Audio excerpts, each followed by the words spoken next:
The Metallic Onslaught is now.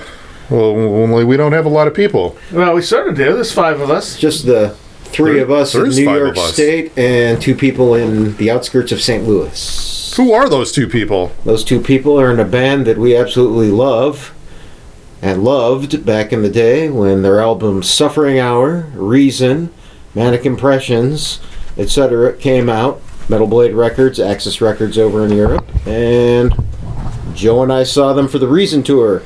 Syracuse, New York, at the Lost Horizon. Anacrusis, lead singer and solo artist Kenn Nardi. And friend. And drummer. And my trusty sidekick, Chad Smith. Chad has been in every band I've ever been in, basically. So nice. Chad and I were in a band called Heaven's Flame before I got into Anacrusis. And then when Anacrusis' first drummer left after the first 2 albums, Chad joined us for Manic Impressions. And we threw him out for trying to join Megan find her back. Anyway, I don't know. He moved on. I think he wanted to make money or something stupid like that. So, and then we had a different drummer for the 3rd album. And then a few years back, 2016, Chad played with me, and we went over to Europe and did a few solo gigs after my Dancing with the Past album came out. We went over, did a couple festivals and a couple weeks worth of club gigs over there. And then had a couple old buddies of ours from another local band back in the day, and then Chad and I. So he's kind of like my old go-to, I guess, if you want to put it that way. I can't seem to shake him. But wait, do you like him? No. Well, you played the reunion show with him too, right? I love Chad because Chad plays what I ask him to play and doesn't give me any trouble about it. It's awesome. In fact, all he ever says is, "Are you sure you want me to play that?" No, but Chad and I go way back to my very earliest metal days. I mean, Chad was one of the early guys early into the scene. By the time I met him, I think we were about 16. He'd already been through everything and cleaned his life up by then. And but Chad was the guy that had Show No Mercy, and he had all the Venom stuff, and we would drive around in his old, was that a Vega or a Pinto? Pinto. Well, I had a Vega also. Pinto station wagon about 1985. I had a Pinto for a while. So did we. Pinto station wagon. Yeah. Wood panel. Because every drummer had to have something they could haul their kit in. So usually that was the little station wagon or whatever. And so Chad and I would drive around the neighborhood, and he'd play me on this jam box. He'd play Show No Mercy and all the old Venom stuff and tons of Sabbath and early Metallica, yeah, all that stuff. So and I heard an Anthrax interview one time, or read it, where one of the guys said Charlie was the guy that knew how to play Fast as a Shark. Okay, Chad was the guy. So back in the mid '80s or early '80s, there's all these drummers in town, but there was always a guy that could actually play double kick drums. And that was Fast as a Shark was the song. And that was the song, literally the song Chad played. We were like, wow, he can play double bass. He already knew how to play all the Slayer stuff. He knew all the really early metal stuff. And so he and I have been friends for most of our lives, on and off musically. Chad has done a ton of stuff. He actually did an album with Geezer Butler, which is definitely something to brag about. Nice. Way more than Anacrusis for sure. So yeah, Geezer actually has lived in the St. Louis area for many, many years. And so Chad did one of the GZR albums, Omwork. Oh, nice. So anyway, but yeah, he's a well-rounded musician. He's been doing stuff. In fact, he's been doing covers for so long. That's probably what our whole thing was in Anacrusis. We were mad because he wanted to go make money to feed his family. And we were like, if we're going to starve, everybody's going to starve. Joe, you did not read the songs we started with. No, we heard 3 songs, starting off the show with Embryonic Devourment with High Clearance Code Access, Author and Punisher with Incinerator, and Anacrusis with Fighting Evil. How long did you fight evil? You know what? That's a song that goes back with me and Chad into Heaven's Flames days. I wrote that when I was like 15 years old, I think. And that was, I'm a Christian now. I wasn't a Christian back then, but it's kind of funny because it kind of is based on the idea of fighting fire with fire. And the idea was I never saw the point in fighting evil with evil. So, and I didn't at that time know that basically the Bible says do not repay evil, with evil. So I was kind of ahead of myself there a little bit. But anyway, yeah, that's an old song that goes way back to high school. And Chad and I played that together, and then it was funny because when Chad was in Anacrusis, he actually never played that song because we were only doing newer material by that time. So Kenn's brother actually sang it when we were. Yeah, my brother Sam. Heaven's Flame was a trio. It was kind of like a mix between Venom and Motorhead, but trying to be melodic, but neither of us could sing at all. So it was kind of like a punk rock. I don't know. It had a charm to it though. But actually, several of the songs in the early Anacrusis stuff, Fighting Evil, Twisted Cross, Butcher's Block, those are virtually note for note old Heaven's Flame songs from just before Anacrusis, yeah. And then later on, Quick to Doubt was just a rewrite of the lyrics from an old song we had in Heaven's Flame. Brotherhood from Screams and Whispers was Vulture's Prey, which was an old Heaven's Flame song with new lyrics, and all the orchestration stuff was added in.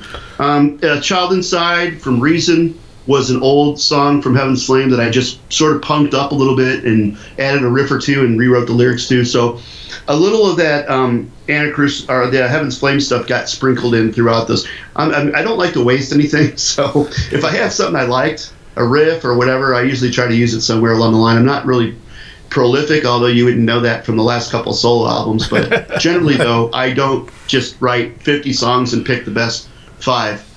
I make it my mission to just don't write a bad song, and you don't have to choose, right? Just write them all good. I don't think there's any bad songs on any of the Anacrusis records. No, there aren't. Well, thank you. See, there you go. I agree. See, because I wouldn't have let them on the album if I thought they sucked. Basically. Honestly, though, I'm a biggest critic of myself. So when I am writing stuff, I have to like it, or I won't use it. That way, my reasoning is, if I like it, I don't care if anybody else likes it, right? And if everybody else likes it, cool. I agree. So there you go. There's bands out there that write whole albums that just suck, and then they put them out. Yeah, that's like the opposite of you.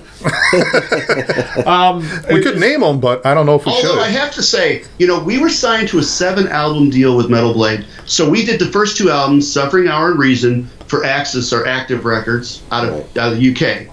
And then we signed a distribution and then a 7-album deal. We only did 2. We did Manic Impressions and Screams and Whispers, and then had the good sense to break up before we did the disco album or the really bad new metal album or the rap metal. But I have to imagine if there were 9 Anacrusis albums instead of 4, I can only imagine there had to be some stinkers in there somewhere, probably. Something about costumes. Is the Heaven's Flame stuff out anywhere? No. Okay. I thought there's some. I have one video of us playing in early '86, a few months before we broke up and I joined Anacrusis. It's a one-camera thing, and I have a couple clips up on YouTube. We did about 17 demos in about 1 year. We literally did probably a half a dozen or more demos. I've always been into recording, but I just never knew whatever. So they're all equally terrible in different ways. As we were trying to figure out how to actually record on a 4-track. So unfortunately, none of them are really very representative. The best Heaven's Flame I have are the rehearsals where we actually sound raw. I mean, like my brother Sam, literally just like I kind of showed him, like he's got great rhythm and he could play the stuff, but he didn't really know how to play bass. I showed him the notes, whatnot, and he was a performer. He loved to be on stage and he played well, but it was full distortion all the time because we only had one guitar. It was just a power trio. So I thought that would make it sound more full. So it's kind of like a Venom thing, I guess, in a way, though it wasn't really based on that in particular. But so one quick funny story is this other band. We went down to Nashville in '85 and did one show with this other band. It's some bar down there, and we were doing sound check, and my brother Sam gets up, and he's like, the guy says bass, so he's hitting bomb, bomb, bomb, bomb. Then he says, yeah, can I hear it without distortion? And my brother comes up totally and says, that is without distortion. And so my buddies, one of the guys that's going to be playing with us, he's the one that always reminded me of that story. And I didn't know that was like a little in joke with those guys for years. I'm like, yeah, I remember that. But he wasn't joking. He was serious. But anyway, yeah, so a lot of the early seeds of what Anacrusis became started off in that band. We were tuning down to B standard, which was pretty much unheard of in those days. There were no 7-string guitars, at least not that I was aware of. In fact, Chad, I will actually give Chad partial credit at least because we began tuning down low because I have a terrible singing range. Like I had a really high falsetto and I could do the screech, but I had a really bad Peter Brady break in my voice, So I thought if we like lowered the, because you're writing everything in E and A when you're doing metal because it's all open riffs and stuff. So I thought, well, if we go down a couple frets, then I can start lower and I have a little place for melody. And then we kept going down and down, and eventually Chad said, it makes sense if you just go to B because it's sort of like music theory-wise, it's a relative key. It makes sense just go down all the way to B, and that's what we started doing back in late '84, early '85, whatever it was. And so once the '90s came, I think everyone played 7-string guitars. Then guys were doing like drop A and stuff, but. In the early days, though, I don't know really anybody that was tuning down. It's basically baritone tuning. Now I play a baritone guitar, and there always have been. There used to be a bass 6, I think, that was kind of an in-between a guitar and a bass that was sort of tuned to a baritone. It's basically just down an extra string. So it's the same tuning as the 7-string, only without that 7th high string then. And so in the early days, that was pretty unusual. And then in Anacrusis, poor John, would tune his bass down. And it was eventually, by the time I think we did Reason, he got a 5-string. So then he could play it relative down. So that was good for him. So yeah, that was pretty unusual for us back then. So that started in Heaven's Flame, and a lot of the lyrical ideas and the idea. Kevin Hybretter and Mike Owen and John Emery, those guys that were in Anacrusis that asked me to join the band, they would come and see Heaven's Flame, and they knew our material, and I found out later they wanted to steal Kenn for their band. So when we broke up, Chad actually introduced me to Kevin, and that's how I met the Anacrusis guys. And he said, yeah, they're looking for a guitar player and singer. And I went over and recorded a couple of their songs with them and just put vocals on it to help them find a singer, basically to have a tape to use. And then I liked the guys. We really hit it off. Kevin and I are both from Italian households, loudmouth, ball busting kind of stuff. So we really hit it off, same kind of humor and everything. And they liked what I was doing. And so after we played around with a couple Metallica covers for a while, basically I said, yeah, if you guys want me, I guess I'll join the band. And I said, but we have to tune down to B. That was my one condition because I'm like, I can't sing anything if we're in standard. So that's kind of how Anacrusis adopted that too. And then we just kind of moved forward. It was nice because I was a really young guy. I was like 15, 16 when Chad and I were playing, barely 17 when I got started with Anacrusis, and two of the guys had one more year of high school to go. I had just graduated. And so I had some ideas of what I wanted to do musically, but then joining Anacrusis, now we had 2 guitars. I could do like harmony stuff, and I didn't have to handle all the guitars myself. So it opened up a lot of doors to creatively speaking. It opened up a lot of new ideas that we could do. Nice. What was the question? Well, we're going to get back to some... If you've seen any interviews I do, usually they ask one question and I just talk for like We're going to go back to some music, and we had you pick a couple tracks from bands, and one of them was A Dangerous Meeting from Merciful Fate. So I saw this live in 1984, full lineup, St. Louis, Nice. one of my second metal show. Nice. Here it is, Merciful Fate. That was Anacrusis with Terrified. Riotous Indignation with Lords of War was before that. Senzar and a track called Of Embers. Some new Napalm Death with People Pie, which is a cover of a Slab song. And Merciful Fate with A Dangerous Meeting. People Pie. Yep, People Pie.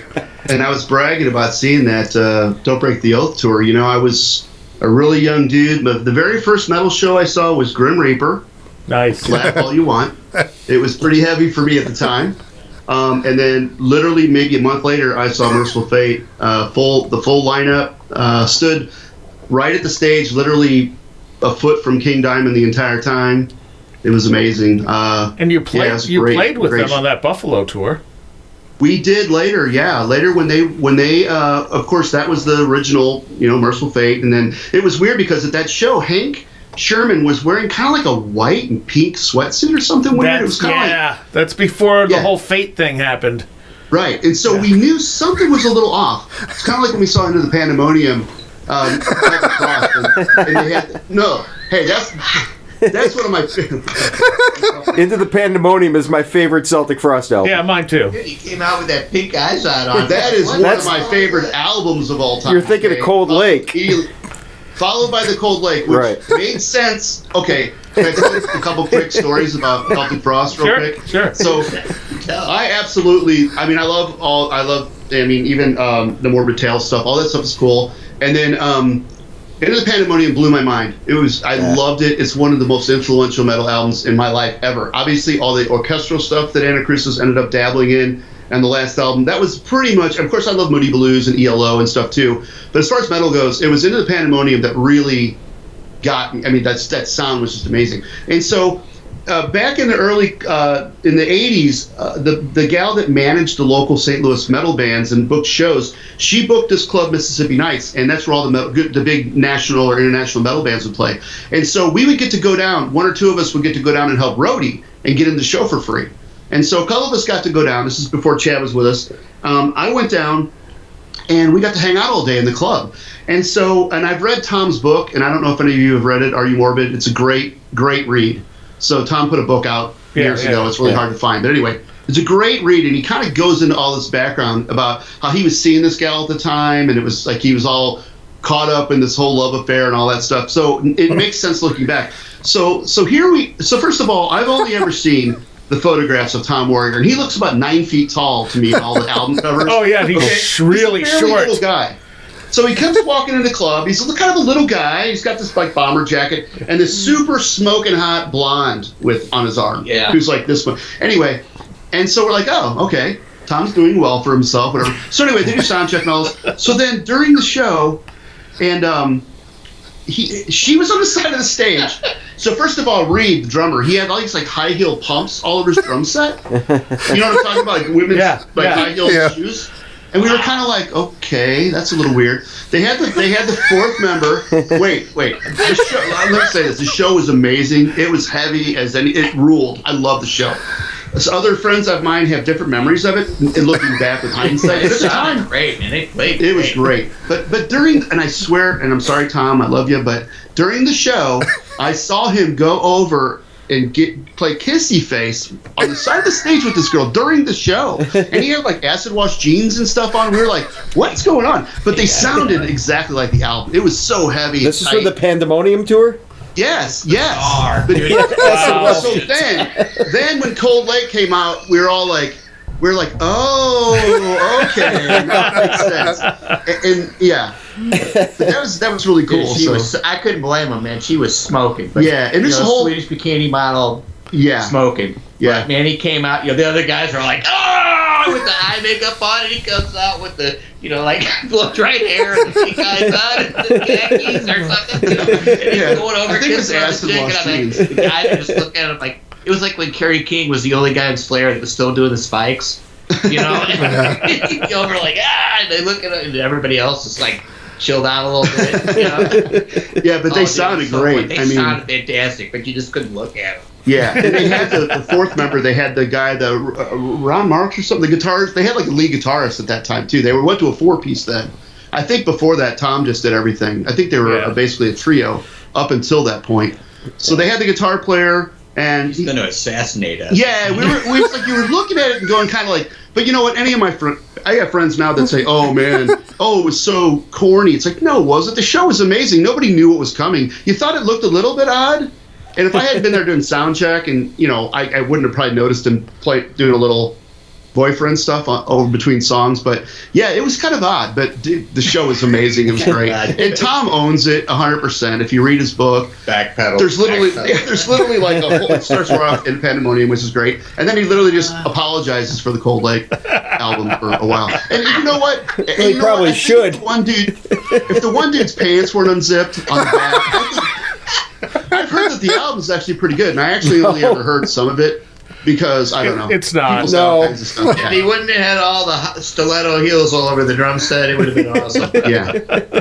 So actually, I heard from our guitar player Kevin that after Reed had left the band, and I think he was doing something called like Mind Funk or something like that. Yeah. Like a heavy, Kevin said that he called him when I think it was when Chad was leaving the band or when our first drummer and asked about us looking if we needed a drummer. And I was thinking, well, not one with shoes on the drum. Well, you guys had a very original sound right from the start. I mean, between the tuning and your vocal style, which no one else was really doing that sort of that screaming and then clean vocals. And like the only other band I can even think of that was doing stuff like that aside from King Diamond, but that was more extreme. And my thing about your scream, Reign of Terror, at the end, you're just screeching, Reign of Terror, let him eat cake. Right. And I remember the first time I heard it, my jaw just drops open. I'm looking at my cassette player, my old Mustang. Joe might have been with me, and I'm just like, what the Christ? I'm like, this guy's got the ultimate frickin' metal screech. This guy is awesome. But then holy hell. But then I just couldn't believe your voice, man. It was just incredible. Like, Thank you, I think. then you would people like better than anybody. But then He's you like would a hawk, man. He's got the 2-pitch thing like a Tibetan monk. You know, it's like Yeah, he always said I had that overtone, like there'd Yeah. be like It's two. like, yeah, it's like a hawk I scream. can't quite get it exact like I used to, but I can get it pretty good still. But you know, the funny thing was, everything's an illusion really when you break it down. So the idea was I actually have a really terrible range. Like I have no range at all. But I had this really high falsetto, and if I went into my break a certain way, it gave that screechy sound, and so people would hear us and it'd be growling, then I'd be kind of singing, and then I'd screech, and people thought I had this range like a mile high, you know. It kind of created this illusion that I had this huge vocal range, when really I kind of just had this and then that screech up there. And probably the closest thing to it was probably when Death Angel, when their first album came out. Now, of course, they've been around forever, but I didn't know of them or anything. But I think Mark is kind of a similar thing, but he's got a little bit more of that screeching little girl in a horror film kind of sound to it. And Mark's probably a better singer now than he even was back then. He still sounds great. But yeah, and that was the whole thing. I knew really early on that, you know, it's like if you're going to have a band that's going to go somewhere, if you don't, someone's got a better drummer, someone's got a better guitarist, unless you're breaking totally new ground and you're the best whatever player, best vocals of all time, then you better look for something that's unique. You know, think of like Mick Jagger, for example, who's not a great vocalist like in a typical sense, or even Neil Young, but if you could find a way to have a certain character that stands out, maybe most people aren't going to like it, but then the ones that do, it's going to be something you're not going to hear everywhere. And so I learned pretty early on. You know, so we had a very unique sound. To be fair, most bands that are like 13 in garages sound a lot like that. They just don't put albums out, you know. And like I always say, like my dad was a guitar player and a singer. You know, I grew up with music in the house. My dad was like, you know, Elvis, Johnny Cash. My dad was never in bands. He never wrote music, but he'd go up to the tavern and he'd sit there and play songs and people buy him free beer all night. And that's kind of who my dad was. And so I would be down in my mom and dad's basement because I still lived at home until right around Manic Impressions. So I'd be in my mom and dad's basement recording demos, and I'd come up and my dad would say, like, you know, you call that singing, you know? And then he would say, like, it sounds like a dog and cat are fighting down there. All I hear is rah, rah, rah, rah, rah, rah. And so I'm trying to explain to Dad the way you put together a recording is that you sometimes have to scream for no reason 50 times in a row to get it just right. So all he's hearing is these crazy, like, murder happening in the basement or something. So we should. And then later, when I lived in a condo for like 20-something years, I mean, I couldn't do any recording at home. If I tried, it's like the neighbors would call the police probably, thinking somebody's being killed over there or something. So I'd have to go to a friend's house with a basement, or I'd rent a rehearsal space just so I could go down and scream and record, you know. All right, we're going to play something from your new album now called Shed My Skin. So here it is, new Kenn Nardi with 2 N's. Shed My Skin. Metallic Onslaught. That was Sabotage with Sirens. Before that was Hearse, The Wraith and the Fog, Amorphous with Northwards, Dagobah with Summer's Gone, and some Kenn Nardi solo stuff with Shed My Skin. did a band name themselves after Yoda's planet? Yes. Yeah. That is, wow. Unless there's another Dagobah, like in Illinois or something. Dagobah Venus. I don't know. There's a Cairo. There's a Cairo, Illinois, and a Mexico, Missouri. So I don't know. There's a Mexico, New York as well. And why did you Cool. We say them all wrong. There's a Cairo that they literally say Cairo. Oh. We've got a Cuba, Missouri, which is, you know, really Cuba, I guess. We have this next to like California. We have one of the biggest fault zones in the country, down in the New Madrid Missouri. fault. New Madrid, which you know is New Madrid, probably, right? Right. But we say New Madrid. Ah. And so, Well, it's like you know, when I lived so in I New look- York City, it's Houston, not Houston Street. oh my gosh, you're kidding me. Yeah, You see, Houston. people just do it to be Houston you know, Street, yep. troll. Those are the original trolls, right? Because everywhere you go, they will say it differently than you think you're supposed to say it. And that's how they know. And I'd get people saying, "How do I get to Houston Street?" I say, "You mean Houston?" They're all, yeah, you're like, "Where are you from?" You know? This was, what am I, your GPS? This was French territory, so we have all these French names, and they all the ends end syllables are all wrong. It's just. Yeah, I used to live on Gravois, which is Gravois, probably. Yeah. Well, St. Louis itself, like we kind of jokingly nickname. They say St. Louis, right? Like you kind of like, oh, old St. Louis. Well, there was no King Louis, I don't think, so it probably is St. Louis actually. Yeah. But I looked into this in the past. Technically, the correct pronunciation of a location is the pronunciation of the locals that live there. Oh. So however the locals say it, that's the correct way. Interesting. You can look it up. When your last album came out, Manic Impression? No, Screams and Whispers. Yeah. I was working at a Tape World mall record store, and the manager was a metalhead. So he let me play whatever I wanted when I was working until the general manager stopped that. But a lot of times I'd throw in the Anacrusis record. And every single time I did, we sold out of the Anacrusis record. Wow. It's like people would hear it and come up and be like, "What's this?" And then go buy it. They're like, "That is the worst guitar song I've ever heard." How did they do it? A lot of times, Ams and Whispers. A lot of times it was Brotherhood that would catch people. They'd hear that song and just be like, "What is this?" Which one? Which song? Brotherhood. The last song. Yeah, it's from Screams. Yeah, that was the old Korg M1 keyboard. Unlike Tom, I didn't have an actual orchestra that I could hire to do it. So that was me manually playing all of the little keyboard parts on basically one step up from a Casio, pretty much. Which is why I did on the new album. There's kind of the bonus disc. I kind of re-recorded 4 old Anacrusis tunes with a slight twist, and one of them is Brotherhood, just to kind of put a little bit better sounding orchestral fake instruments on there. But what always stood out to me is that you guys were doing back then what a lot of bands sound like now. The mixed vocal styles, the more intricate song structures, that type of stuff that wasn't so popular then, but now everyone's doing that stuff. I know you think somebody would at least say that we were an influence, but I've never heard anybody yet say that. Like I joke around about what you remember when Sam Dunn did that Evolution of Metal documentary series years ago. Well, there was one on new metal, and I remember I was watching the beginning of it. And they were saying talking about this band, had low tuning, distorted bass, introspective lyrics, blah blah. And I'm like, and it was Korn. I was like, oh, I thought they meant Anacrusis for a minute there, right? So.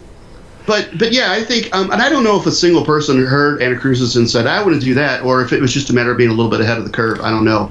But certainly a lot of the stuff that bands did after that were in the same realm. Whether they got any of it from us or not, I don't know. I'm sure some of them maybe did, but... I was actually at an Ozfest as a guest at Geezer, and Disturbed was there, and I was told that they didn't want to come up to me because they used to see us in Chicago. They saw us play in Chicago, and they were big fans of Kenn's. And if you think about it, with the vocal style, it's like Kenn, I'll say it because, Kenn gonna seem like he's tooting his own horn, but Kenn was the first guy that actually had the 2 characters, like Linkin Park, or the thing where I got a rap guy, I got a singer, I got a growl guy, I got a singer. In my opinion, that was Kenn. He was the first guy that did that. Yeah, exactly. And with the low tuning, Kenn, said that I mentioned that, but actually all I did was say, well, Kenn, your range is here, and most singers they fit their range just up in this other spot, and so the guitar is tuned around their range. I said, let's figure out where your range is, and let's move the guitars there, so that you can use your voice naturally where you sing. So it was more about that, and then a lot of the unique things were just because Kenn's a unique person. Kenn sings this way, he sings that way. And so where Kenn would songwrite, I would try to, especially in Heaven's Flame and on Manic, I would try to work the music around and what I was doing and approach the music from what worked for Kenn. So it just kind of perpetuated itself. It became, we tune this way and Kenn sings this way, so this is the way we're going to play. And I Uh-oh. That whole style. Will you marry me? Yes, I. Thank you, You Chad. actually got your residuals that you deserve. I would. He wouldn't be marrying me for my money, that's for sure. But yeah, I believe that. I believe that, you know, like especially the Chicago bands, you know, like Disturbed and Linkin Park and those kind of bands. Whether it was direct or not, I know that that there was a lot of people that were hip to what Kenn was doing. My brother was involved with, like the Ministry guys and all the industrial bands. He was a guitar player, and I constantly hear about influence like, oh, we kind of did this. The other thing too is that Metal Blade, when we when we gave them the tapes for Manic, they literally told us, this is 1991, so this album is 20 years ahead of its time. Easily. Can we shelve it, guys? Can you guys do something that's more current? We're like, no. This is what we do. I mean, Chad should really do more interviews. So We're going to hear Anacrusis with Too Many Prophets. All right, Metallic Onslaught. That was Metal Church with Beyond the Black, Mystic Circle with Death Metal, which is a Possessed cover, Voivod with Planet Eaters, Sidious with Blackest Insurrection, easy for me to say, and Anacrusis with Too Many Prophets. We had a Darth in there, too. We had Dagobah. Now we have Sidious. Yep, we did. All right. There's a pattern developing here with Star Wars. I smell a lawsuit because Disney owns all that now, right? They're fine with metal. I wonder if Planet Eater is a twist on Planet Destroyer. They have their own metal band. They have Nightwish. Yeah, true. Oh, there you go. So we lost you during the last conversation there. Everything just kind of froze up, and I blame your cat, because it was shortly after the cat showed up. Oh my God. Oh, maybe the cat at the keyboard. No, the cat didn't have anything. Listen, I've been doing IT for 22 years. The cat is long after that, so it was definitely supernatural. Okay, that's absolute. So I actually have a quick IT story. It didn't come from me. It comes from a friend of mine, and it comes from a friend of his who used to work IT for some internet company. And someone called and their internet was out, and the guy's like, oh, I just got to click this button here. But he tells the guy instead to go get a potato and put it on top of his TV and spin it. So as the guy puts the potato on top of his TV and spins it, he turns his internet back on. And the guy's like, I can't believe that worked. He's like, yeah, I don't know why, but it does. How many times has he spun a potato since that day? Yeah. Stupid internet, let me get a potato.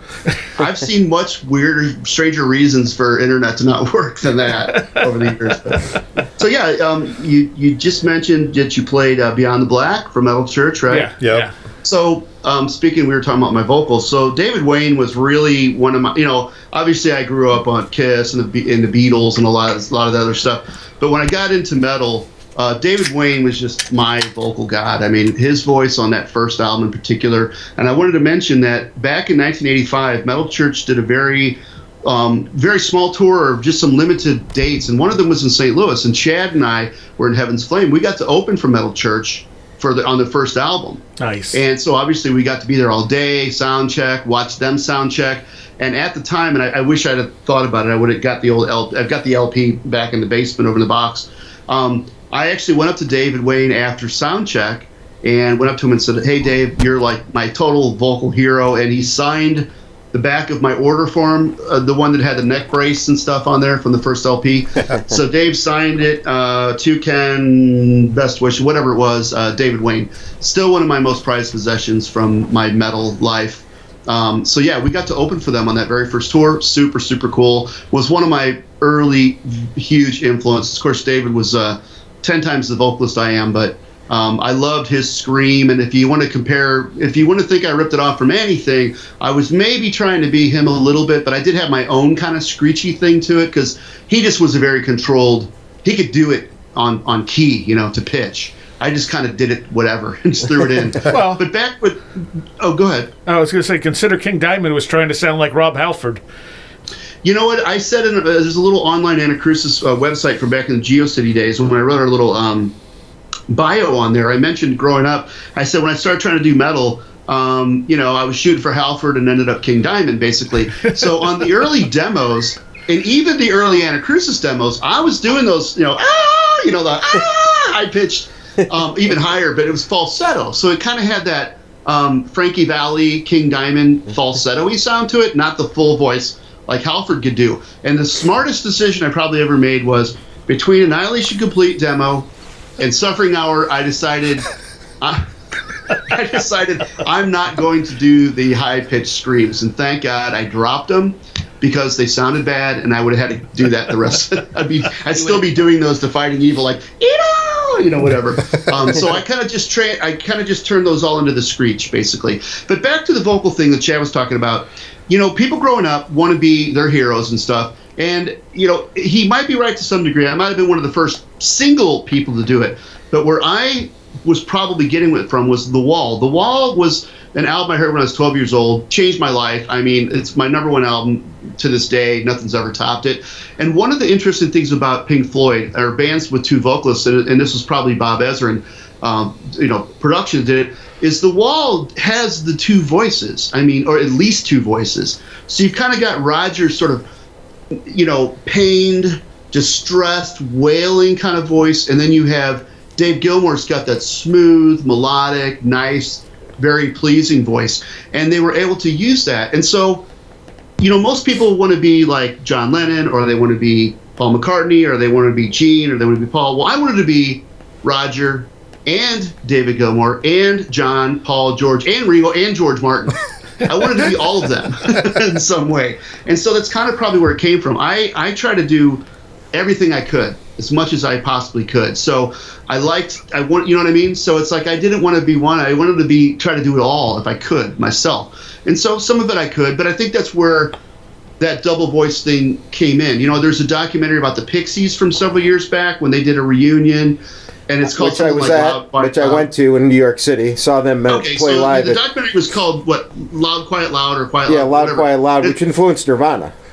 Yeah, and it talked about that influence of Nirvana, and I think that's a little bit of what we were doing too. I never was into the Pixies. I didn't really know of them back then, but that's kind of what that was about. That whole idea of sort of the mellow thing, and then the raw part, and then the mellow thing, and it's basically terrace dynamics. So I was never one of these musicians who can kind of take it down in the middle, kind of take it down. With me, it's like a wall of noise, and then boom, it's just clean stop on a dime. It's like almost that jarring contrast is the way I like to build my music mostly. And also, it's very common when you think about the power ballad, you always got, like you say, like Triumph is a perfect example. All of their hits started out mellow. They did the kind of the clean intro, and then it got heavy into the chorus. What I did probably at least would stop me in 1989, 1990 was the idea that you do heavy, but then you do quiet on the part that's supposed to be heavy and heavy on the part that's supposed to be quiet. Yeah. And of course I did a lot of that later on. And then when the Black Album came out, like The Unforgiven is a perfect example, how the verse is heavy and then they drop out in the chorus. And it's kind of this opposite of what you would normally hear with a power ballad, which was kind of this melodic part and then the big power chorus. And so when I heard The Unforgiven, I thought, I wonder if they've ever heard of us. Because it's kind of that sort of thing. And believe me, I ripped off plenty from Metallica, so it'd be okay if they did. But I say that about Slayer, too. I mean, I ripped off from all those bands. So if any of them took, there's that riff in, I think it's Seasons in the Abyss. Dun, dun, dun, dun, dun, dun, dun, dun, dun, dun, dun, dun. I mean, that's Fighting Evil. But that's fine because I stole about 50 things from Slayer, probably. So, but anyway, yeah. So as far as the two voice kind of thing, yeah, I kind of wanted to do it all. Like I wanted to be a clean singer, like Dave Gilmour. I didn't want to be like the. I couldn't ever be like a Jeff Tate, like a operatic or Bruce Dickinson. But so I decided I would rather be Simon and Garfunkel or David Gilmour, just a breathy, soft, clean kind of a thing. And then just growl and try to be a little bit of David Wayne, and then do my screech, and then of course over time that kind of developed into my own thing. So I think by the time we got through those albums, it had become a little bit more of my own thing. It's like I always say like Suffering Hour, and there's a whole, if you don't know this, there's a whole group of people in the world who think Suffering Hour is God and everything else we did sucks. Okay, there's that group of people. Literally, there's that, and I call them Heaven's Flame fans. So that's kind of what they would have been probably. I'm probably one of them. Yeah, but so yeah, there's I'm kidding. People, but to me, like Suffering Hour probably should have been a demo. I don't think we were anywhere near ready to do an album at that time.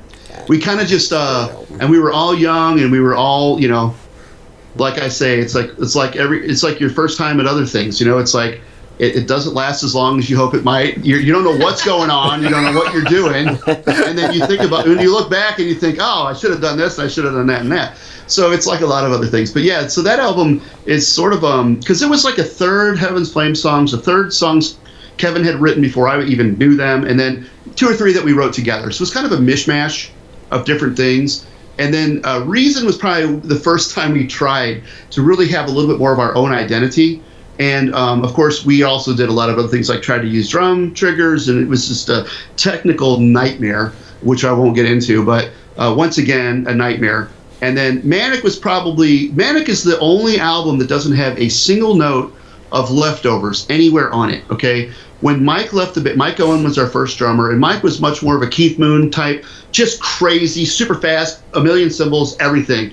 Chad is almost the opposite of that. It's very calculated. He's much more groove-oriented. He's much more thought out about it. And I knew Chad, obviously, from playing with him before and knowing him. So when he was going to join the band, I kind of knew this would open up a lot. I mean, one of the reasons, to me, Manic is as good as it is, and it's probably my favorite of the 4. There might be songs on Screams and Whispers that I think are better, but overall, album-wise, Manic is really special. That has a very, it's very cohesive, I think. It sounds definitely like it all fits together perfectly, and there's not a single leftover riff. There's not a single anything. Everything was brand new, and that whole entire album was just came out like within 2 months. We were, from the time Chad first heard the very first couple ideas for demos to the time we were in the studio, I swear it was like 2-3 months. When I look back on it, I think, how in the heck? But that just goes to show that when the creativity is flowing and we were just firing on all cylinders. And it was, and this is not to diss Mike at all. Mike's a fantastic drummer, but the process was different. I was, maturing in my approach towards arrangement and whatnot. And Chad is the kind of drummer who doesn't mind if I suggest certain things or even say, hey, play this. Chad is probably the only professional musician's ever been in the band. Chad has always worked towards being a professional, and he always practiced hours and hours every day. He was the guy that could play anything I could think of. I knew Chad could play. In fact, when I first did the demo for Idle Hours with the really odd drum section in there, I played it for Chad, and Chad was like, what in the hell is that? That's something that a guitar player wrote on a drum machine. Nothing that a drummer would write. But he insisted on learning it that way, changed one little piece to make it actually flow better. But so that was kind of thing that Chad was the kind of person that he wouldn't say, I can't do that, or can I do it this way? He just did it a million times until he got it down. And now it's something fun for him to do, and it's something that a lot of people can't really play. The coordination is really weird. And so when we were doing Manic, I mean, man, I could look back at that time, and it was just that whole album. Literally, we didn't have a demo other than I had demoed I Love the World because I wanted to cover that song in Anacrusis style. Other than that, there wasn't a note written of that album except for Tools of Separation, which actually was recorded but left off the album and ended up being re-recorded for the 4th album. So everything on Manic Impressions was brand new. It was brand spanking new. It was fresh ideas. And there's a certain cohesion to that album, I think. And when we did this big reunion thing about 2 years ago, just before the COVID stuff, we did a big reunion with all 6 members. We did a big 3-hour show. We did an hour with Mike Owen doing songs from the first 2 albums. We did 45 minutes with Chad doing Manic Impression songs. And then Paul Miles joined us for the Screams and Whispers set. And when we went back, we did like 28 songs. So we relearned literally like, I think, 3/4 of our catalog. And it was at that time, for me personally, it was interesting going back and relearning them and playing all of those different songs. It made me look at them all differently. And I really, more than anything, I think I had a new appreciation for Manic Impressions. That's the one I really loved playing that material. I loved singing the material. I think it sounded better than it ever did on the album because we always had it really tight. We did this 2-month tour with Overkill for Manic Impressions, and I mean, we did a 30-minute set. It was like the same 6 songs, and we knew that stuff backward and forward double time. It was so tight at that time. And so I really, more than anything, which is kind of what inspired me to think about what I'm wanting to do. I know we're talking about the new solo album that just came out on physical format, but Chad and I and our bass player John Emery from Anacrusis, and then another friend of mine, Chris Speciale, we're going to get together and try to see, maybe come up with some new material. We're not going to try to make Son of Manic Impressions or anything like that. But we definitely want to see if we can get a little bit of that chemistry back, maybe use a little bit of that more proggy mindset, build it around good tunes, though, good melodies, good songs, and see if maybe we can't come up with something a little bit interesting and different. Nice. So cool. And speaking of I Love the World, we're going to play it. Nice. Finally, a Manic song. All right. Here, sure, get some representation. Yeah, he's here to make sure he gets his name up. Metallic Onslaught. That was Voivod with Tribal Convictions, Rage Behind with Eminence or Disgrace, Saxon and Living on the Limit, Creator with Hate Uber Alles, and Anacrusis, I Love the World. Hate Uber Alles? Creator's got to be one of those bands that I just think keep getting better and better. Yes. I mean, I really do. I think they're better than they were. They were always great back then, but I mean, the last few albums, it's just getting better and better, in my opinion. Really better is. songwriting, tight as anything, you know. I want to mention one other thing, Trouble Convictions, because, you know, when I look back, it's interesting the way, whether you want to call it fate, whether you want to call it God's plan, whatever, there have always been these things that have, I mean, I've been very, very fortunate that I got to play with so many of my favorite bands, or I got to see so many of my favorite bands, and I wasn't a person that went to every show. I'm not like that guy. But another one I want to mention is the very first Anacrusis out of town with opening for international or a national band was up in Chicago. We went up in 1988, and we got to open for Voivod and Violence, Dimension Hatros, my absolute, man. that's right up there within the Pandemonium in my top maybe 5 metal albums of all time. Got to open for them, and I believe it was through Violence that we made the connection with Debbie Abano, which, you know, if you don't know who Debbie was, she worked with every band out of San Francisco, basically. Yeah. We ended up later on working with her sort of unofficially during the last album period. She actually came on the road with us for, I think, a week or so during the Merciful Fate tour. She actually, was that, or was she with you in the band? Yeah. She came out on the RV with us, Right. Manic Impressions tour. Yeah, the Overkill tour. Yeah. And she was with us for a little bit, because I remember yelling and getting into an argument with her. She kept telling me I need to shave off my beard. Yeah. But Debbie was sweet and wonderful, and she got us, there's a lot of great connections. I mean, and we got to, when Chad was with us, just before we did the Overkill tour, we got to do a handful of shows with Megadeth, of all people. Nice. They were going to be playing in St. Louis. It was at the end of the Clash of the Titans tour, which was the big Anthrax, Slayer, Megadeth, and I think Alice in Chains. Yeah. And they and Alice in Chains were supposed to do, like, they ended in New York, I think was the last show. And then they were going to, Megadeth was going to do some clubs on the way back to LA, make some extra money, pick up some money. Well, Alice in Chains, I don't know the story, if it had to do with drugs, if it had to do with them breaking into their own tour, whatever happened. Van Halen. They got pulled away, and so we checked in to see if we could open the St. Louis gig, and we ended up getting, I think, like 7 shows around the Midwest and the South, opening on Rust and Peace tour, which some argue is their best album. I mean, we were very fortunate. A lot of people call Horrorscope Overkill's best album, or definitely up there with them. That was the tour we got to do. I've been very fortunate to be in some very, very cool, interesting places at a certain time. And in fact, the thing about the Megadeth tour, and nobody believes this, but you know, 2 guys in our band were clean and sober. They'd been through program. Chad and our bass player John were sober and clean. Nobody was doing any, and I've never been into drugs. I've never drank or anything. And so the band we were sort of a clean and sober kind of a band. You know, we were all either married so we didn't really party, none of that stuff. And at that time, as far as we were told, now people say this wasn't true, Megadeth were all, at least officially, clean and sober. I mean, completely. And Dave, the few times that I talked to him, he certainly was super nice and cool. I don't know if there were things in the background going on. And later, like, they sort of glossed over that period, and it's like it never happened. And Dave was back on whatever he was taking at the time. But I feel like we could tell, and they seemed certainly clean and sober. They were in program together, I think, therapy, and it's like when you watch like the behind the music, they kind of skip right over that little bitty tour we did with them, and it's kind of like it never happened. But I believe they were clean. I mean, they were, the Daves at least. Yeah. I definitely think, and I think that's one of the reasons we had a good rapport with them, because we were like kind of these quiet guys, and I think maybe these guys even talked with them a little about program and whatnot. So we had a really enjoyable, and I know Dave has not a great reputation for being the nicest guy all the time, especially when he was using and stuff. But they were total gentlemen. They gave us a great sound check. In fact, a quick story: we were playing down near New Orleans, big, like a 3,000 seat, like mini arena. Place was packed from like 11 a.m. People were waiting outside. We got on stage. We were trying to get set up. It was only maybe the third show or so, and my guitar just wasn't working. Something was not working, and we were panicking.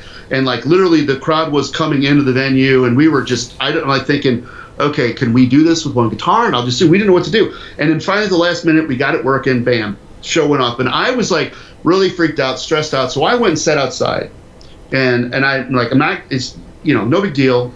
And so somebody came out and said, hey, Kenn, Dave wants to talk to you. And I was like, oh, did somebody say something? I don't want to be complaining about nothing. Yeah, okay. So I go inside, and Dave's Mustaine standing there, and I'm just like, we haven't spoken to those guys or anything. We're just like these guys from St. Louis that showed up. We show up and we do the show, and we get back in our van or whatever, and then they go in their buses. And so Dave says, hey, you know what, Kenn, I understand there was a problem or something. I go, no, Dave, it's nothing to do with you guys. We're totally lucky to be here. We appreciate it. We had a technical issue, we solved, no problem. No. And he was like, Dave said, listen, I'm your friend.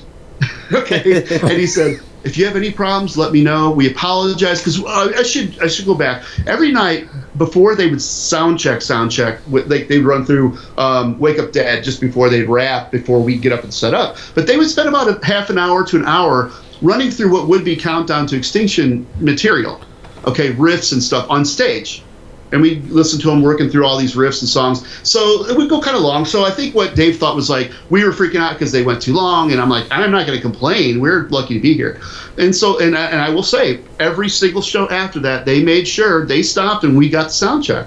And right. So he kept his word, and we certainly weren't complaining. But yeah, and I have a hard time believing that they were not. I mean, he seemed very clean and very sober to me at the time. Certainly him and Junior for sure, I think. I don't know. And Marty too. I don't think he ever had the issue. I don't know about Nick because he's had a very rough time over the years. But anyway, but yeah, so that was an interesting experience we had. Every time we toured with anybody, we had a really pretty good experience. I mean, we were always treated very well. We knew we were lucky to be there. We knew we were fortunate to, these guys from St. Louis, middle of nowhere, I call it flyover metal. I think that's probably what Slagle probably thinks of Anacrusis as. We're sort of this band from middle of nowhere. And so we were lucky to be doing, certainly lucky to be open. You talked about Manic Impressions. Well, and this is like when we began with Metal Blade. And I don't want to complain about them. They certainly gave us all the opportunities to put the albums out. They didn't complain. They didn't make us, he said, they didn't, but I don't know. And I'm not going to say anything about Metal Blade because I think what happens with labels, especially back then, is you get a rep, he hears a demo, he gets excited, and then he gets you signed, okay? He adopts you, and then he quits and goes to another label 2 months later, and nobody cares about your band. And I don't know that Brian was ever really particularly an Anacrusis fan. He actually flew out for a few days when we were recording Screams and Whispers, came to the studio. We did it in town in a basement studio here. But yeah, I don't know. I know Brian's much more old school. So he certainly, look, I respect Metal Blade because my first albums were Metal Massacre 2. I mean, he certainly brought, he brought us Trouble, he brought us Slayer, even Metallica got started with it. So he certainly brought us all those things. Now, being on his label was maybe just like being married to the wrong person. I don't know. I don't know that Metal Blade ever really kind of got us completely or knew what to do with us. Now, they didn't hinder us. They we'd say, here's our new demo. We need this much to go record. They knew what to do with it. Yeah, but I mean, it was kind of like an absentee father, which was good in a way because nobody ever said, "Hey, drop this song." I mean, we didn't even send demos half the time. We just say we're ready to do another album, and then they'd send budget. We'd go record. I mean, we didn't even get dropped when we quit. We just kind of all walked away, and for a while, I think Kevin was still talking to them about whether we were going to do another album, and because we literally had 5 more albums and a contract to do. And so, but we came back from Europe, and my ex-wife decided she wanted to get divorced, and I was back to parents' basement. It was a really horrible time for me. So, and we were completely sick of each other at that point. We were tired of the label. We were tired of each other. We were tired of everything. And so I was ready, and then I came home, and then my whole life kind of got twisted. So it was much easier to walk away than I thought it would have been. I was pretty unhappy with the whole situation. We were getting to the point where Kevin and I, who were probably the two, I don't know, captains of the ship, if you want to say. Kevin was really the guy that started the band and named it whatever. And I always say it was Kevin's baby, but I kind of raised it musically. So, I pretty much had most of the say about whatever we did musically. Everybody was okay with whatever. Kevin did all the communication with the label and did a lot of the interviews and all that kind of stuff. And it was getting to the point where we were just completely seeing just completely different directions at that point. And we weren't making a penny. We went from being kids in high school, literally in high school, did the first album. I think I was 19. Those guys were just graduated or were still seniors in high school, to be in our mid-20s, married, couple had kids. You have bills to pay. You're not living in mom and dad's house anymore. And it's pretty hard to justify a full-time hobby like playing music when you're at that age. And the thing is, it's like having a pet monkey with me on here doing this. Let's get smart. Yeah, there you go. Well, or get something. Not smart, I don't think. But all right, let's hear another song from your solo album. We're gonna play Trauma, title track, out on Die Bomb Records. Yep. Here we go. Metallic Onslaught. That was Trouble with the Tempter. Before that was Rivet Head with another level of ridiculousness. Iron Master with Eternal Riot. Disfuneral with Blood Red Tentacle. And Kenn Nardi with Trauma. That doesn't sound very... Blood Red Testicle? No. Tentacle. Believe it or not, he's been sober since 1985. Yeah. Blood Red Testicle. So you have the new record out. I do. What other stuff are you working on? Well, like what I've been talking about, I did the new album just on a whim, kind of. I bought a 12-string guitar, and it sat down, and it's like it inspired me. When you get a new instrument sometimes or a new sound, it kind of inspires you. I sat down and wrote The Reckoning in like a half an hour, and then like 3 days later I did Trauma, and then 3 days later I wrote another one, and I was sending them to John, our Anacrusis bass player, and he was going, dude, where are you getting these songs from? And I was like, just getting out of my own way, letting the ideas come. Chad and I were talking about maybe getting together back then, and before he came over, I already wrote the album and recorded it, pretty much. So I kind of thought, okay, that's cool. I didn't see that coming, but it turned out really well. The digital's been out for a while, and now Dive Bomb has the official, physical release for old guys that just insist on buying it and then ripping it to an MP3 and listening to it on their phone anyway. And it comes with an autograph. That's true. The little autograph card, yeah. So, which is kind of a different idea. Yeah, it definitely comes with an autograph, which is cool. Maybe I'm sure some kid will save it like I got David Wayne's autograph. Now, who did you have sign it though? Yeah. So did you sign it, or did you have somebody else sign it? What's that? Did you sign it, or did you have somebody else sign it? Oh, of course I signed it. It wasn't Chad? No. Although I had really quick. I don't have quick stories, but several years ago we played Keep It True. We did a reunion in 2010. We went over and played Keep It True Festival in Germany, where we met some old friends who had seen us in 1993 with Death, which is our last tour over in Europe, Screams and Whispers tour. One of our friends he was so excited to hosted his Merry Anacrusis Christmas card. We used to send out these Christmas cards to our mailing list, because back then, it wasn't like the internet where you get like I have like 7,000 friends on Facebook and like 3 in real life, right? So I mean, we had, we would literally make these like either a postcard or a folded Christmas card, and we'd autograph them. Well, my friend Stefan was so happy to post his, and I looked at it and I was like, man, I hate to break this to you, but I didn't sign that, and neither did Mike. You could tell that Kevin and John signed their names and 2 of our, because we weren't around to sign them, I guess. And I could tell. And Kevin, the biggest mistake was Kevin and Kenn both start with a K. So rather than him doing Mike's, he did Kenn. So the K's are identical on both. That's a dead giveaway. So anyway. So like I said, I didn't really have any immediate. How many people did you just destroy? Hey, those are the rare ones, though. The ones that weren't signed. 15. Yeah. Forgeries. Believe me, I wasn't like I was too cool to do it. I probably just didn't have a ride from my parents' house. Literally. So anyway, so Chad and I and John Emery, the legendary bass player from Anacrusis. The three of us are going to get together in my basement, and my friend Chris Speciale, who was in a band Terminus, which is like a death metal horror kind of thing from out in the San Francisco area back in the mid 90s, and he's done a bunch of other stuff, bands over the years, and so he's an old friend of ours from back in the 80s from another local metal band from the St. Louis area that we used to gig with. The four of us are going to get together and just kind of toss around some ideas. Definitely we'll have a metal edge to it for sure. We certainly have in our arsenal to be able to play heavy and fast if we want to. We're also going to try to do some things a little bit interesting. I think there's been probably enough of that metal stuff over the last 30 years that we don't need to do the same stuff everybody's basically doing. So we're going to see if we can't come up with something a little bit different, a little bit unique. You were saying, and Chad was saying about, an album being 20 years ahead. When we did the reunion stuff over the last 10, 15 years, people would always say, like, oh my gosh, Anacrusis is so ahead of their time. It sounds like this could come out now. And I always think, well, were we ahead of our time, or has metal just not changed in like 30 years hardly?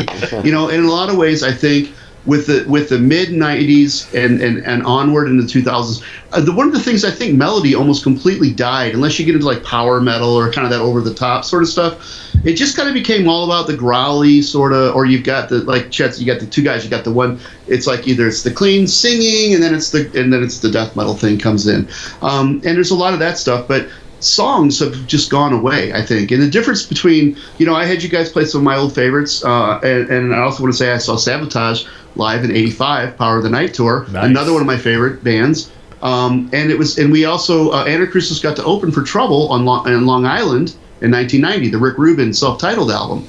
Another one of my hero favorite bands, Trouble. And so I've really got to, it's crazy really when I think about how many of my favorite bands I really, you got to play with or open with or whatever. It's really cool.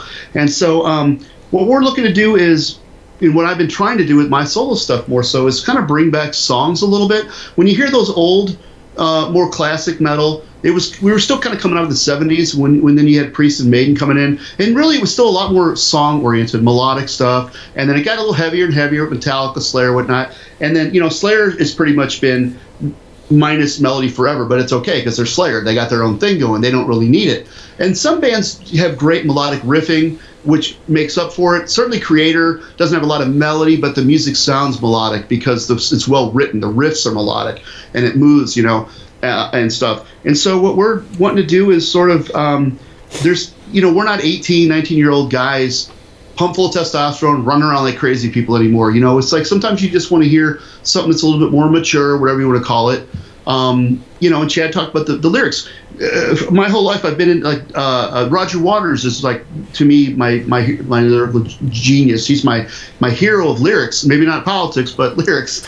And then, and of course, other people over the years. I got into The Cure, Disintegration era. I love that kind of stuff. And Justin Sullivan from New Metal Army, who, of course, originally wrote and did I Love the World. And so lyrics have always been as important to me as the music, if not more so sometimes. Because, like, a great tune with bad lyrics can still be a great tune. And then, you can have kind of an okay song with really great lyrics. But if you have both, if you could get a good song and the person could get in and look at it and get something out of it that's deeper than just tapping their foot or whatever they do, to me, that's when the song really sticks with people. And that's why I think a lot of the Anacrusis fans tend to be very like-minded, because I think there's an honesty and an openness and an intimacy in writing about our own things that we went throughout life. That's where I've always been the kind of person I like to identify with these lyrics. When I was a kid growing up and I'm listening to Mother or these other songs on the wall, it really, moved me in certain ways. And so if you didn't have a great song and something in there that touches people or connects with people, to me that's a win-win for sure. Agreed. So that's what I want to continue to do. I want to really see if we can't come up with some really good tunes, really good songs, and then put a little of that progginess in, a little bit of that. I've argued for years with some friends of mine in Europe who call us prog. I was always like, Anacrusis isn't really a prog band. To me, prog is like Rush and Yes and King Crimson, and then later on it's like Dream Theater and some of these super technical. And they explained to me over time, it's like, no. We're progressive because we just thought differently. We were arranged differently. we tried different things. And so I guess in that sense, Anacrusis could be considered progressive. And so that's what we want to keep doing. To me, though, it's always about melody. Every band, that's my whole life. It's got to have some melody. I can recognize great musicianship for sure, and I can recognize a good band that's good at doing what they're doing, but it's not going to really touch me much if I can't get into the song somewhere in there and a decent hook or a melody in there. So anyway, that's a short answer. And It's only 20 minutes. And the reunion show is available on Vimeo. Is it out on Blu-ray or anything? You know what? I did it myself, a super limited, like a couple hundred copies, I think.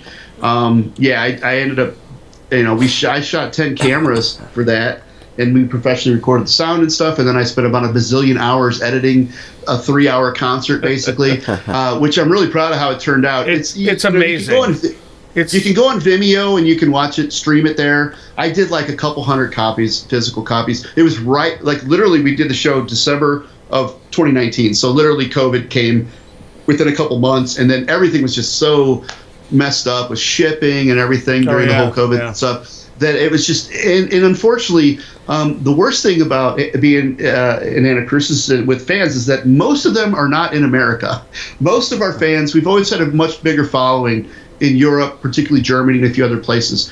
And so while that's great and it's interesting, it's difficult to get material to them and merchandise to them, especially when it's me, and I don't want to go to the post office every 2 days. I'd rather give it away, to be honest with you. I'd rather post it online. And eventually I'll probably put the whole Delmar Hall reunion show, I'll probably just put that up on YouTube at some point. I just didn't want people that paid a few bucks to get mad too quickly if I gave it away. So probably over the next few months, I'll probably post the full show up on YouTube, because I'm proud of it. We all played great. It was a great time. All 6 members of the band played, and we even came out and did Fighting Evil for the encore with all 6 of us.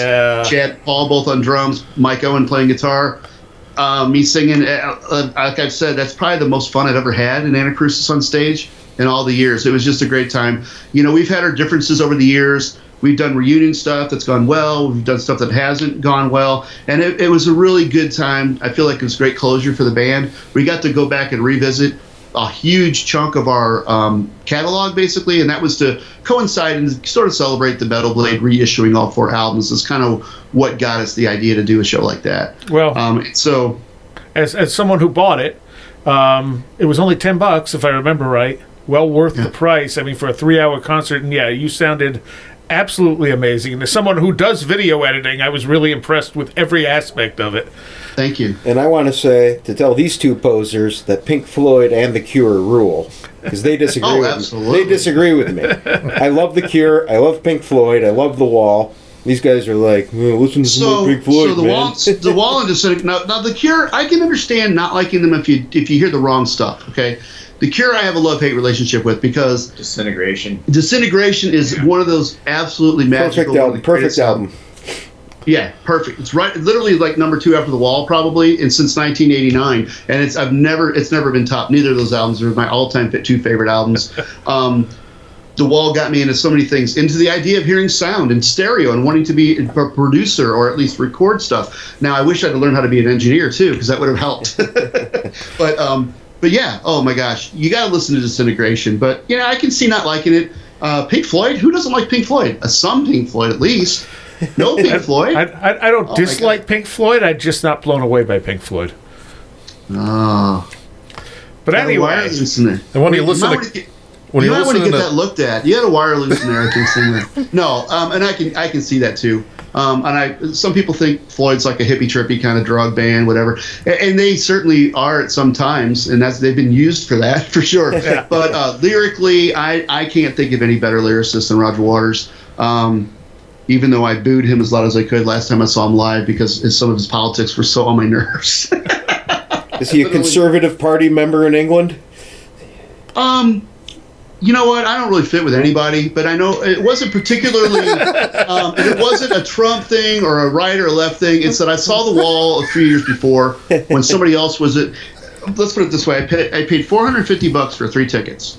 I don't need the guy that took that money for me talking about rich people and how they're evil. Okay, sorry, Roger, fair. I love you, but it smacks of John Lennon, and it's that same sort of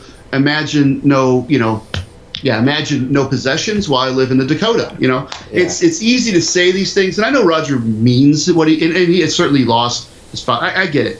I love Roger. He is like, but yeah, I can leave some of that behind. Well, and he certainly has every right. He has every right to say what he wants, to put whatever on the screen, and I have every right to yell my ass off and boo between songs if I feel like it. Well, we're going to go back to music, and we're going to talk to you some more off the air and add it up online on the YouTube channel and on Facebook and stuff. But what are we going to hear right now, Joe?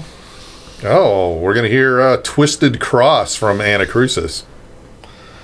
Heaven's Flame 2 back in the day. And thank you guys for co-hosting with us. All right, thank you for having us. So we're here with Kenn and Chad of Anacrusis, and you were about to tell us the stories about Foundations Forum.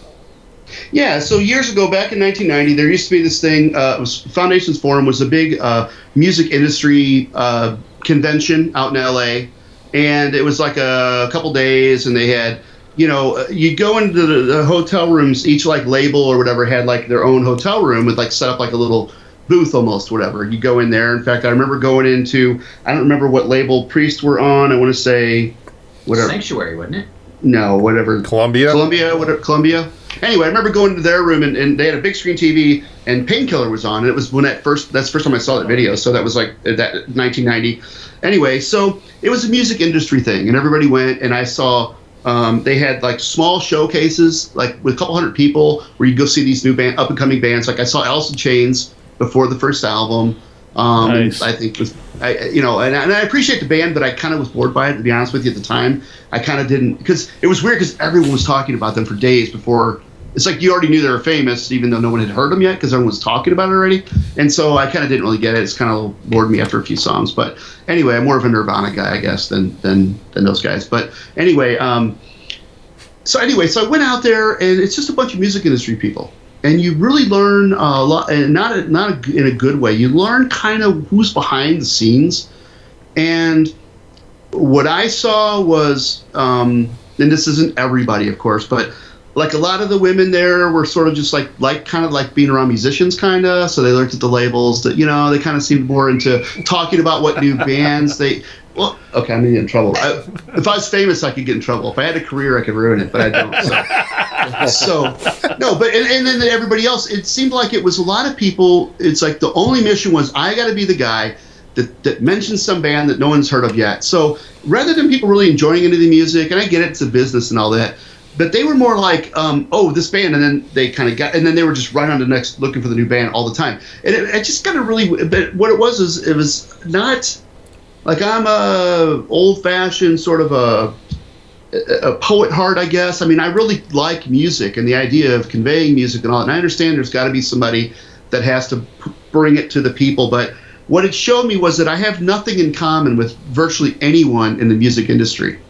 And they're not really that interested in anything from a musical standpoint that you're doing. It's just whether a lot of it was like being very cliquish, like, you know, I got to talk about the next new band before anybody else does. I got to follow what everybody else is doing. It's like every cliche, like speaking of Pink Floyd, Have a Cigar, it's like that song. It's really very much like that. And then you realize you're putting your career and your passion, your art, whatever you want to call it, you're putting it into the hands of people that don't really care that much about what you're doing or have to say. It's just whether or not is it what people want, you know? And I get it. That's really what the business end of it is. Product. But the world changed since then. And a lot of the labels, sorry, man, it's like, I think that for a lot of years, a lot of labels took advantage of a lot of people and made a lot of money from people that saw nothing from it. And I know it was kind of a give and take. I know that it was all voluntary, you know, you signed the contracts, and I'm not saying, you know, everybody's a rip-off artist, but I don't have a lot of sympathy for the fact that a person can just record an album now without having to ask for 30 or 50 or 100, however many $1,000. Record an album. You can use the internet. If you have a couple people, you might be able to put it out on a physical if you want to do that still. And it's fine. And you know what? I make the exact same amount of money I made in Anacrusis. yeah. But I'm okay with it because some bands make it's not more. my mission. It's not my mission to do that now. It's not about it, which is nice. It's a thing that's nice about being older, or if you can be secure or whatever. You don't have to worry about trying to pay the bills week to week. And the thing that made it difficult to work while being in a band was, particularly for me, I'm making excuses, I did most of the writing and pretty much all the arranging of the stuff. We would sometimes write riffs together and whatnot, and then I'd write whole songs or I'd piece together other.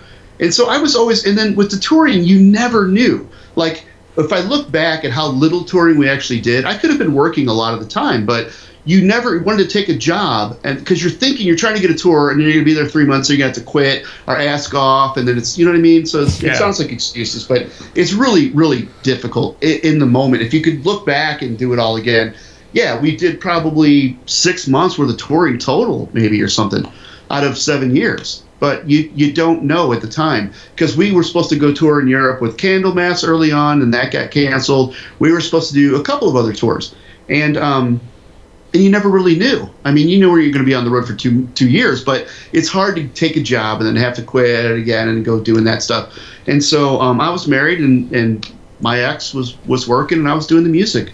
But then that got harder and harder to justify, like I said.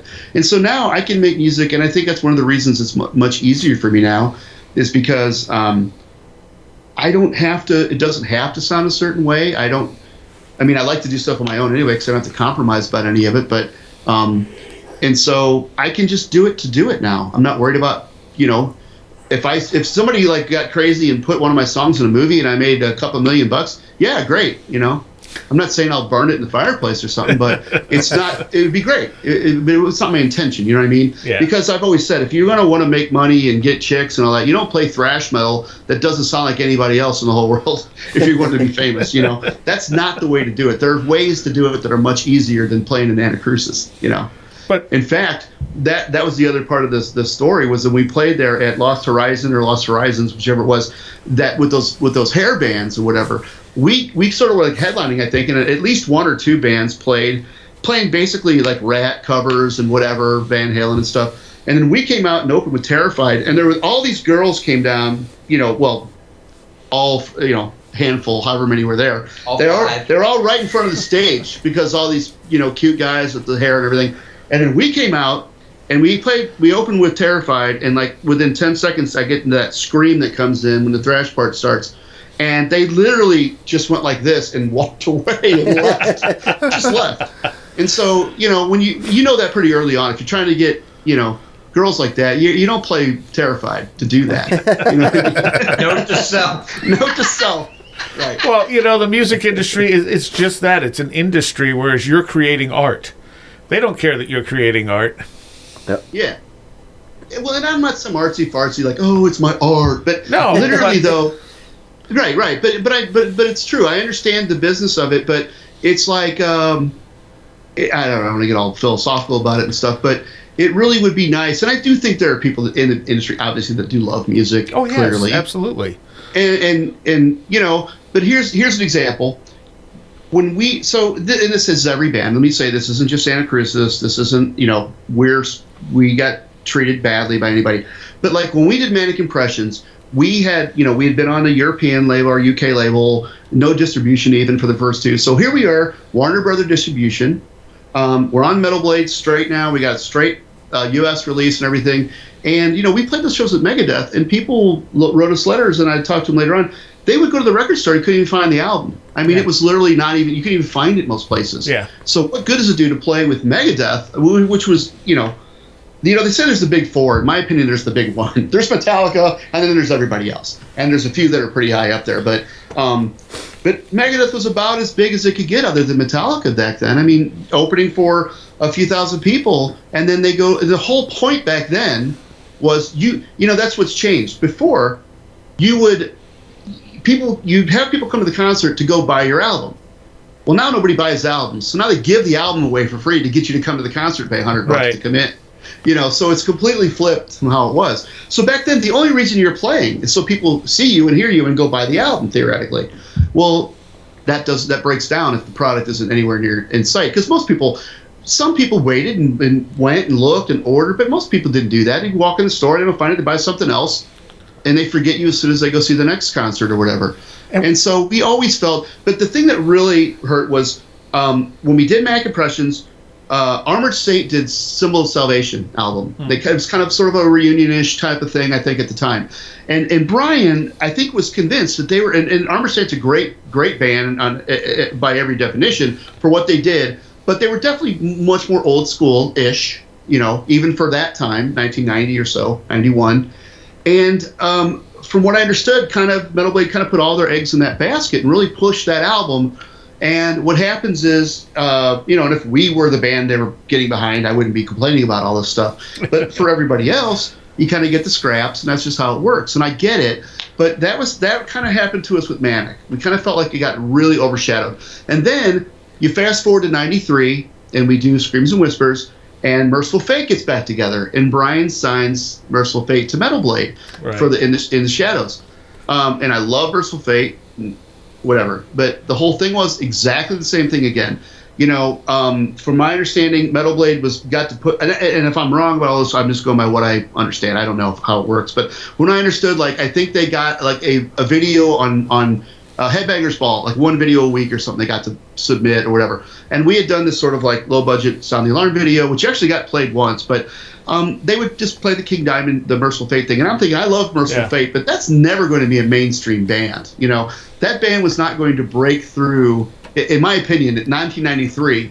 It wasn't going to come in and take up for all the Metallica fans, the new Metallica fans, necessarily, right? And so we kind of did that exactly the same thing again. It's like, you kind of get your hopes crushed because you're, of course, excited. Of course, every band thinks they should be getting all the attention. They should be getting everything.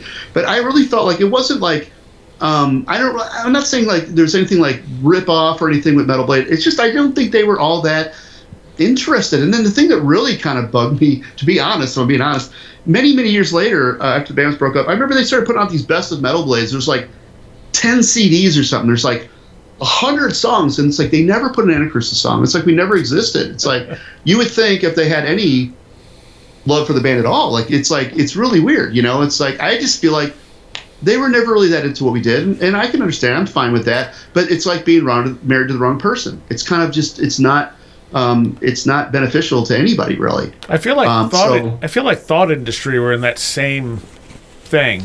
They were ahead of their time. They were on Metal Blade, and Metal Blade didn't know what the hell to do with them. Right, because I think Brian at heart is an old school metal guy. Obviously, I mean he's the guy that was putting all the stuff out when I was still a teenager, just getting into metal, and he was still very much like Lizzie Borden and Armored Saint and all a lot of the old school kind of classic early '80s, mid '80s stuff. And I'm the same way. I mean, you asked me to pick some songs, and I picked all stuff back from the '80s, all the stuff that was some of my favorites. I haven't gotten excited about a band in a long time because I kind of sort of I don't know. I don't mean metal's still got a great sound to me. It's still a thing, but I mean, I kind of listen to a lot of other stuff. I can't listen to what I did when I was 18 and get the same oh, this is the heaviest thing in the world. It's oh, this is so heavy. I need a nap. But so I get it. If I was putting bands out now, I'd be oh, these guys are they're so awesome. They're like early metal church, and everybody else is going, that's 35 years ago. You know what I mean? So I get it, but we probably, Metal Blade wasn't really known for being this really experimental sort of label. It was pretty much stock metal, which is what they were great at. You always knew what you got. I mean, I love those early metal compilation albums. I mean, that was how you did it back then. There was almost everything was an import, so you always had the one small import section. You buy the compilation. There was always the one or two bands that you knew these bands need an album, right? They were the really ones that stood out. And sure enough, you'd find the album, and then that's how you'd learn a new band. I heard probably, I know at Metal Church and all kinds of bands, Trouble, all these bands, even Slayer started on Metal Massacre 3, I think it was. So whatever. Anyway, so yeah, I get it why Metal Blade probably weren't, I don't think Brian would have ever heard an Anacrusis demo and signed Anacrusis. But I think the fact that Niels, this guy that worked there at the time, loved us and pushed us, and we were, obviously Brian thought it was good enough to give it a try. We already had a couple albums out by then, but obviously he thought, we could fit there, and so he signed us. I'm not saying he didn't, but I don't think his enthusiasm was ever really there, or whoever it was. There was also the option, because part of the reason when Mike left, because I was working with some other bands were making, they were basically putting food on the table. But part of the reason why I made the jump, even though I knew it was a risk financially, well, I loved Kenn's writing, I always did, but they were optioned. We had optioned to own Anacrusis, so they had actually. So it goes beyond Metal Blade not supporting the band. Metal Blade actually got money for the band in the option. So, and they dispersed that to other interests.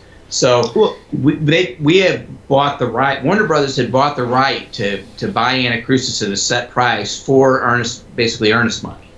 So that money was there, but Metal Blade wasn't not only wasn't pushing forward. They were actually a little behind the curve. Like he was saying with Armored Saint, great band, but that metal at that point was already 3 years past at least, what was happening, probably. At least. So, and we were 20 years ahead. So I mean, it was. Well, and the whole game back then was, Metal Blade probably weren't going to put out many or any platinum albums necessarily. I know they did well with Cannibal Corpse and so on, but basically the whole thing was these major labels would kind of get these hookups with distribution. I think the idea was, to put it in less technical terms, is this smaller label will build a following. They will develop the band a little bit. They'll tighten them up and get them ready for the big time, and then hopefully the big boys buy you up, and then you go get on the big label. Yeah. Now, if you've ever seen the Death Angel documentary from a few years back. No. It's a good one. One of the things I learned when I watched it was when they got, I think it was like Act 3, it was like when they were a major label. I would have lasted about 10 seconds on any major label. So it's I mean, they talked about giving them like 22 demos and they sent like 19 back saying, we need some hooks and blah, blah.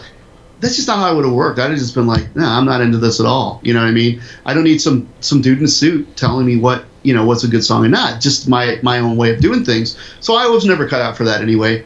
I got a little bit of that rebellious streak in me. And so the idea that we would have ever gone major label, unless we'd have done like Metallica blew up doing what they did, okay? And as much as people want to crap on them nowadays, and certainly nobody hates Metallica more than people that loved Metallica in the beginning. But I never felt, when they went, Black Album, and I'll still put the Black Album in with the really good stuff personally. It might not have seemed so at the time, but I think Load's really where it kind of cuts to a much different animal. But, the thing was, when Metallica blew up, all of us that knew Metallica from kind of the beginning, nobody thought they sold out. It's like, good for them. Nobody earned it or deserved it, in my opinion, more than Metallica did.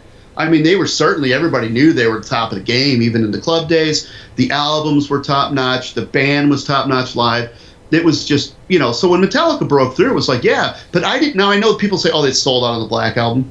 I don't know. I think a lot of the stuff was still there. Now would Cliff have been shopping on Rodeo Drive and cutting his hair? I mean, we don't know.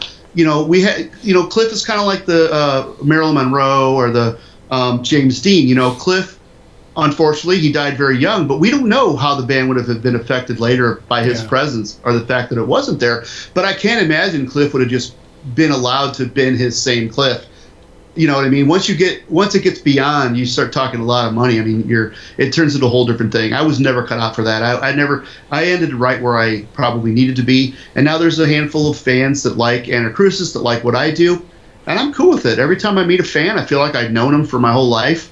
They tend to be very, introspective type people. It's more than just that song kicks ass. It's like, I really like this music, identify with it. So it's a good bond. I think there's different types of success than just money, monetary. Yeah. I would hate to have written songs that I couldn't stand to make money and then have to play them every night the rest of my life.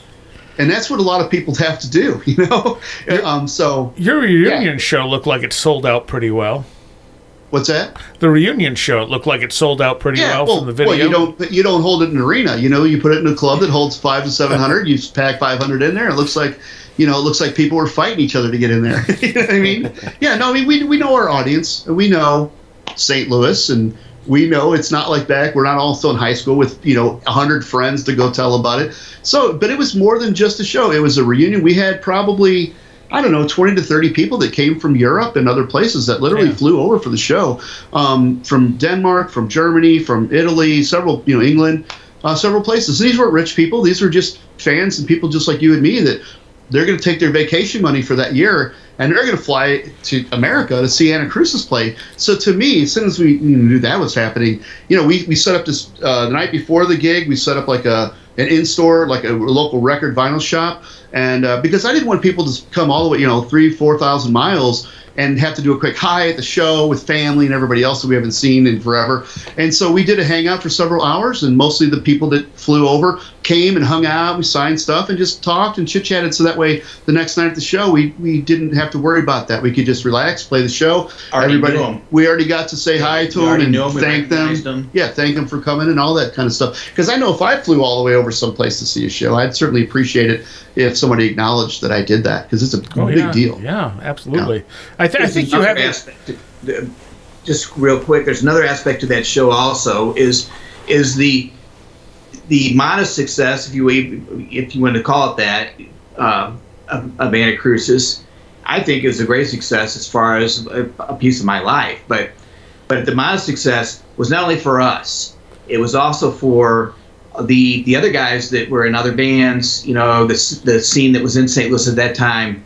There was Megalith. There's a tragic thing happened to that band. Our third drummer, Paul Miles, was in a band called Megalith from St. Louis, and they were a band a few years ahead of us. And really great lead singer, guitar player Joe. He got killed in a car accident, '86. They probably would have been the first band signed. I mean, it certainly had. They had some great songs and good stuff. So that was kind of a tragic thing that happened. But it was all of us together. It's like the other bands were there. The people that used to come to the shows. That whole scene. You guys remember the scene, how it was. Like the early mid '80s when everything was popping and the new stuff was happening. It was changing, and there was a group of people that you hung out with, and there was these certain bands that were around at that time, and they changed members and they get things going. Just like it was in Frisco with Exodus and Metallica and Megadeth, and all those. We had that in St. Louis, and so a lot of those people, they were those people. They were those people that that when everything was getting started, when Ken and I were in Heaven's Flame doing shows, they were in other bands that we were playing with. Crude Slit, that Chris, especially all that Ken's brought up, was in. We used to do shows with them, so it was really not only just a reunion for Anacrusis, it was a reunion of the whole scene from that era and celebrating that we had representation. Nice. Well, in St. Louis, probably every city, there's also a very cliquish thing about this town where you've kind of got your musicians who are kind of those guys that are like really the top-notch local players, the guys that now play in all the tribute bands and make good money. They can actually play everybody else's stuff and all that. And I think that even amongst the local original bands, I think Anacrusis, we never really had a lot of respect. I think we were kind of this weird little thrash metal. I mean, St. Louis was certainly not a huge thrash metal town. It was hard to get a gig in a decent place, basically. And the fact that we got signed and ended up touring, I think it's kind of a mystery to a lot of people how in the heck we met. No, seriously, I think it's a mystery that some people were kind of like, who are these, like, what are these guys? I've heard them. They're like, okay, whatever. They don't sing well. They don't whatever. But I think that doing a reunion show like that, it's kind of a way to say, look, there's more to this band than maybe you always thought there was. There's maybe a reason why we didn't just stay in the same clubs forever, like the Anvil route. You know what I mean? Not to say we gave up on St. Louis, but early on we recognized that we always had our diehard fans here, but the world was much bigger than St. Louis, certainly. And so we knew very early on that we would give our attention to anybody that loved our music and our band, whether that was from Europe, whether it was from America, Canada, wherever it was. We couldn't just worry about whether we had the biggest crowd on a Friday night at a local St. Louis club. You kind of recognize early on, it's like casting pearls before swine. You realize we do what we do. And certainly when we started out, I think we're probably the worst of the metal bands musically, technically, because there were many bands that technically could play much better than we could. We were really raggedy and rough around the edges. It really wasn't until Chad came in that we really kind of tightened things up, because Mike had a much looser style. We were still young. We were still like, everybody was wanting to be heavier and faster and whatever than anybody else. And it's funny too. It's like when I listen to like the satellite metal stations or whatever. And it's like, it kind of amazes me that so much of the stuff is still so much the same, really. It's like, and then when you hear something that's different, it really stands out, Yeah. And there's certainly, but then I hear bands that, I'm more into like a band like Muse these days than most metal stuff. I like the idea that they have some heavy stuff. Maybe not the last couple of albums, but there was a period where I was like, man, that's a band I wish I would have started, because it's great songs, but it's got heavy edge and all that stuff. And so, anyway, I'm just rambling at this point. But yeah, the doing the reunion was important for everybody, because the fact that Metal Blade reissued the albums, thank you, Metal Blade. Sorry if I, didn't say very many nice things. They reissued the albums. The fact that we have fans still, doing these reunion shows. If nothing else, it really made you feel like you didn't waste your entire life, because in 1993 it certainly felt like that. Back then, no internet. You just were what you were. I mean, people didn't even know we broke up, really, until the internet. Nobody just kind of did the Eddie and the Cruisers disappeared thing, and I think we stopped it when we were at the top of our game, which is certainly the way to do it.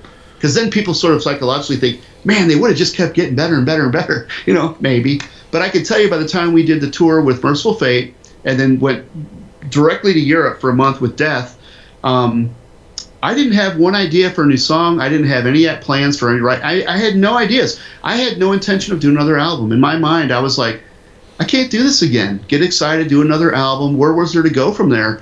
It was just going to get less and less enjoyable from where I was concerned. I didn't really like the idea of touring that much. I don't really like playing live that much, to be honest. I'm more of a writing and a recording kind of guy. I like to, I like to make movies, not go on stage and do plays, because you can get it all. I'm a perfectionist, and you kind of get it, create an illusion of near perfection when you do it that way, as opposed to going out on stage. But then there's that aspect of it that some people like. An old friend of ours from the one band we mentioned, Crude Slit, he told me something interesting a year or two ago, and we were talking on the phone, and he had said, and I said, Steve, it's always like, my voice isn't that good. I have a hard time at pitch and this and that. And we were rough and loose. And he said, dude, that's what was great about Anacrusis, that you guys weren't perfect. It was the warts and all. The fact that you didn't have to try to be Jeff Tate on vocals. But the fact that, we meant what we were doing. We had a little bit of that punk rock attitude and edge to us. We'd make a noise. We didn't have to clean up every noise. We'd leave it there, whatever. It's like, just don't take it too seriously. And he basically was telling me the fact that you sucked that much is what made you good. But I understand it, and it makes me a little less self-conscious about being less perfect, not having to fix it up afterwards and doing everything, because there is there is that element to it where there are bands that I know of that are just, like, on paper should be famous almost. They're just doing everything right, but they're just absolutely mediocre or something. You know what I mean? Yeah. There's just no spark of something. Flat. Yeah, there's just nothing. It's like a band that's made for a movie in the background when you're in a party or a bar, It's like, there's that band that's in the movie, you know what I mean? When I started my radio show in 94, you guys are one of my all-time favorite bands, flat out. Still? Still, actually, yes. Because I do listen to your records fairly regularly, especially the last two. And I was talking to the rep at Metal Blade at one point, and I'm like, what's going on with Anacrusis? And she's like, I think they're done.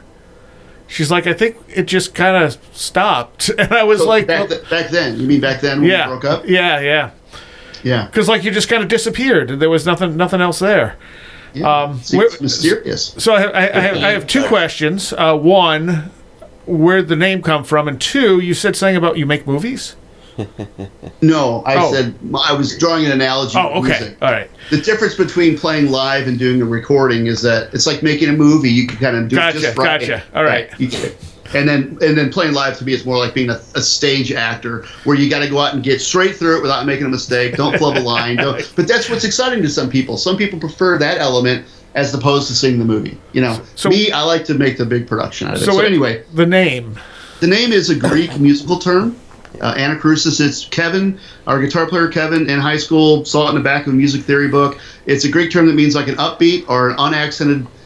It's like an anticipated beat before the first downbeat. It's like a pickup note. So but what's really cool about it is it looks like a totally satanic metal band name. I was actually in the class when he found it. Yeah, we had the same music theory. Well, when he said, "I know Kevin from Anacrusis," and I'm thinking Anacrusis was like it's got to be like an Antichrist and crucifix put together or something. I assume, I assume that's what it was. So yeah, and then we got to, I think we even put like the Leonard Skinner pronounced it. I think we even put like the definition on the albums, didn't we? Yeah, on a couple of them. Yeah. Yep. But yeah, that's where it came from. Do you think you lost people because of the weird name? Well, he would have lost me, to be honest. I mean, I certainly got a weird. It wasn't not like it's a satanic thing, but like it just sounded like a metal name to me. But the fact that it isn't really makes it better to me. But I have to have that knowledge to appreciate it. But I think it would have been. Yeah, you would have probably seen us on.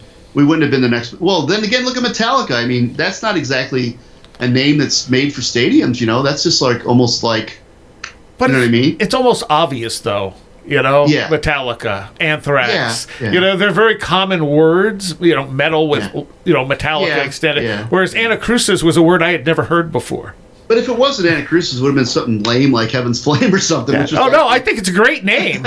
And the fact that I had to look it up made it even better, really. And nowadays, again, you have bands with words you've never even heard of. Some of them they've made up completely, and you're going, how is this supposed to be said? That happens all the time. But what would have been something, whatever. I mean, what metal band in the '80s probably doesn't look back at their name and go, I didn't really, we were just kind of like, we thought we were going to be, it looked great on a flyer, or we'd be scary sounding or whatever, But you were, again, I think name-wise, you were ahead of the time.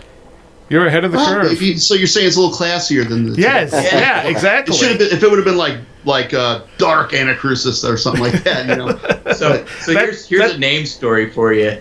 From the time when I actually departed ways with Heaven's Flame because I got married really young and had a child on the way, and I went to work for a lady named Mary Burns who was on MCA. So up to this point, I was almost always in metal bands. Maybe some hard rock bands, but almost all. And when people would ask me who I was playing for, I'd say Mary Burns, and they go, "That's just taking things too far." They thought it was actually like Mary Burns. Her name is Burns. Somebody just took that. Somebody's going to use that now. And the cover is a woman burning at a stake. Yeah. Well, no, Mary. Yeah. Might as well just go with it, right? Yeah, that's taking things too far. It's like, what? Speaking of album covers, did you have a discrepancy with a album cover at some point in your career? Speaking of album covers, we've had the worst in the history of bad album covers. What Anacrusis album covers are kind of like when you get people that can't agree on anything and then you try to compromise and nobody gets what they want. That's kind of what the one we did for Reason, which is the what I call the pink thrash album, because the one in Europe, literally the Reason disc in Europe is pink. It's got to be one of the first, if not the only. That's the one I own. I own the Active Records disc. Yeah. Yeah, there you go. Pink. That's the cover. Kevin was taking commercial art in tech high school. 2 snaps and a thrash. Yeah, so the Celtic Frost version, the Cold Lake version. So I wanted to do this kind of, I don't know. I didn't. Okay.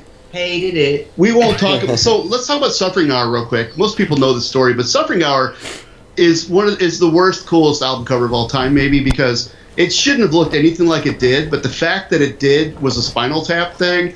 It gives it its charm because it looks like a straight up black metal album almost. Yeah.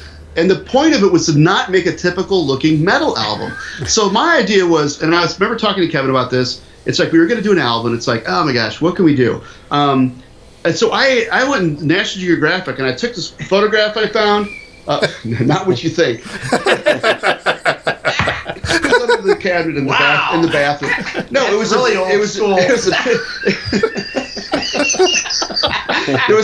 a I look on the internet now for him. Wow. So there was like this huge rock in the sea with waves crashing over this rock, And I took it and I put it on a Xerox, back it was just Xerox copiers, and I ran off a Xerox copy. It was like grainy and black and white, and I thought, well, we couldn't get sued by using it. And I showed it to them, and they all just kind of went, okay, no.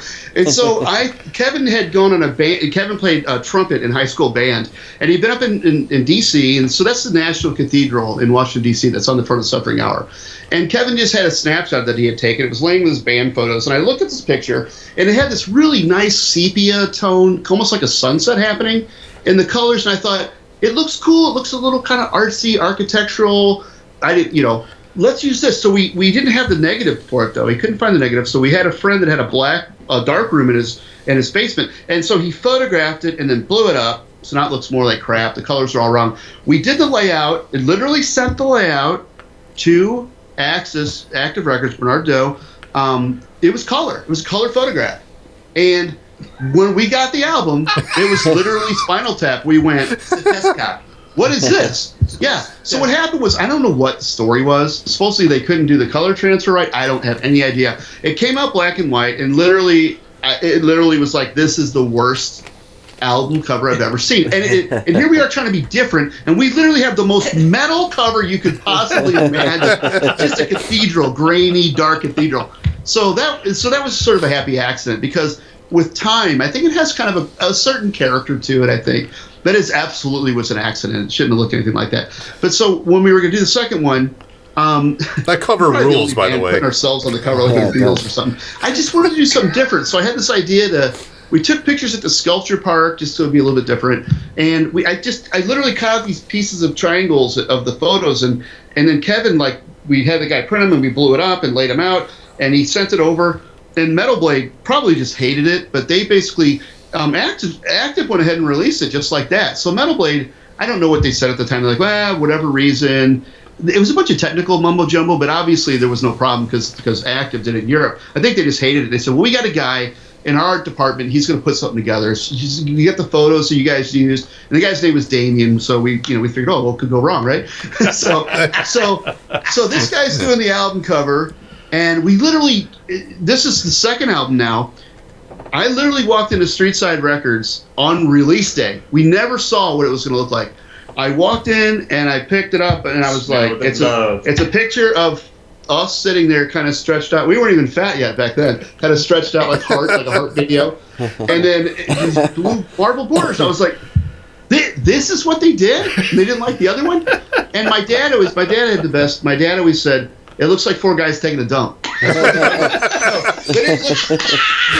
it looks like literally like a punk rock EP done in the basement. Yeah. I said, I don't know. I don't know what they were thinking. Almost anything. You can't appreciate Kenn's dad's comments without knowing Kenn's dad, because it was kind of like a Jackie Gleason type guy. Archie, he had this kind of swagger to him. Italian. Yeah, he's like, my dad just was a straight talker, and so he was the accidentally funniest person ever. He was never joking, but he'd just say, he'd say stuff to me like, I'd play. He'd say, "That's your new song? Sounds like your old song." If you knew him, it was, and he wasn't trying to be funny. He'd just say, "Yeah, sounds just like your old song." All right, say, "Where are you going?" "I'm going to practice." "What are you guys practicing for? Don't you know the songs yet?" But anyway, he was just jealous. My dad was the guitar player, singer, wanted to be Elvis, decided to get married, have a bunch of kids, and argue with his wife the rest of his life instead. So he was always, he was always out of the people. I learned to get very thick-skinned because growing up in the Nardi house, you just got your balls broken constantly. It's kind of how. That's why when we finally went on tour and I went to the East Coast, I'm like an East Coast guy. I'm an East Coast. I'm not a West Coast laid back kind of a facade. I was like, I'd rather somebody thinks I'm an asshole. Just tell me I'm an asshole. I'd rather hear it. You know what I mean? Don't act like you like me. You know what I mean? Because I can tell anyway. So anyway, but yeah. So. My dad would just say funny stuff. What was the Sting finger like? Oh, we're not going to get into that. I have an older brother that played bass, and he was Sam. My dad was Sam. He was Sam Jr. And my dad, boy, they just butted horns when Sam became a teenager. Thank God I was the second, because my dad was so jealous of us playing music and going to doing all this stuff, and so he got the brunt of it. So I was like kind of the quiet kid. I was the one that that did art and music and put on leotards and makeup like Ace Frehley. So yeah, my dad was super surprised the first time I brought a girlfriend home, I gotta say. I'm like, Dad, it's just Kiss. What do you mean? You know, nothing wrong with it. So, but anyway, yeah. So I always had music in the family coming up, but anyway, I forget what we were even talking about at that point. Well, your album. I gotta ask you about your album title, "Screams and Whispers." Was that anything? Did you see an Ingmar Bergman film? No, actually, I thought it was a pretty good description of our music. Yeah, because you know about his film "Cries and Whispers." Yeah, well, even closer, probably subliminally. If I ripped anything off, it's probably "Whisper to a Scream," the song. Icicle Works, "Whisper to a Scream." And you guys are metal guys, you don't know the song. It's a great song. I thought about covering it. It's almost got double bass in it. But anyway, there was a very popular song in the 80s, "Whisper to a Scream." And maybe subconsciously that was, speaking of subconscious and bad, speaking of album covers, so Manic Impressions, okay, can we talk about these? Yes. This is interesting enough, because we had the worst of the worst. So we did Manic Impressions, and the idea was basically to redo what we did on Reason, but try to do it better. Suffering Hours, plural. Yeah. So we always said Suffering Hour is the easiest setup for a bad review that anybody, you could ever hand it right to them. Now they got to do an hour of suffering. Yeah. Shark sandwich. Yeah. So we were going to do Manic, and to be honest, Manic was basically going to be what we tried to do with Reason the first time, with the triangles and they sort of fly. So the idea was to have this, like, our faces fracturing and shattering and breaking into pieces and flying at you. And so this was like, we hired a guy to do the cover, and he worked for a big ad agency in St. Louis. And so this was like in 1990 when we were doing this, because the album came out early 91, I think. So we were doing this like 1990, and it had to be like Photoshop 1 or something. Like it was like these super computers, but you'd still. So anyway, he scanned the faces. We did those up in the studio, stuck our heads through. We did our faces because we were supposed to have them all. It wasn't like we're the meat. My friend calls it the Galactic Beatles, because it's kind of like, it wasn't supposed to just be like, hi, we're famous and here's our faces. It was supposed to be just like, we needed a face, so we were going to put our faces and then have them completely fractured and everything. And so, but this was so early on and I broke this mirror to get the pieces of shards of glass, which explains why the next 7 years was all bad.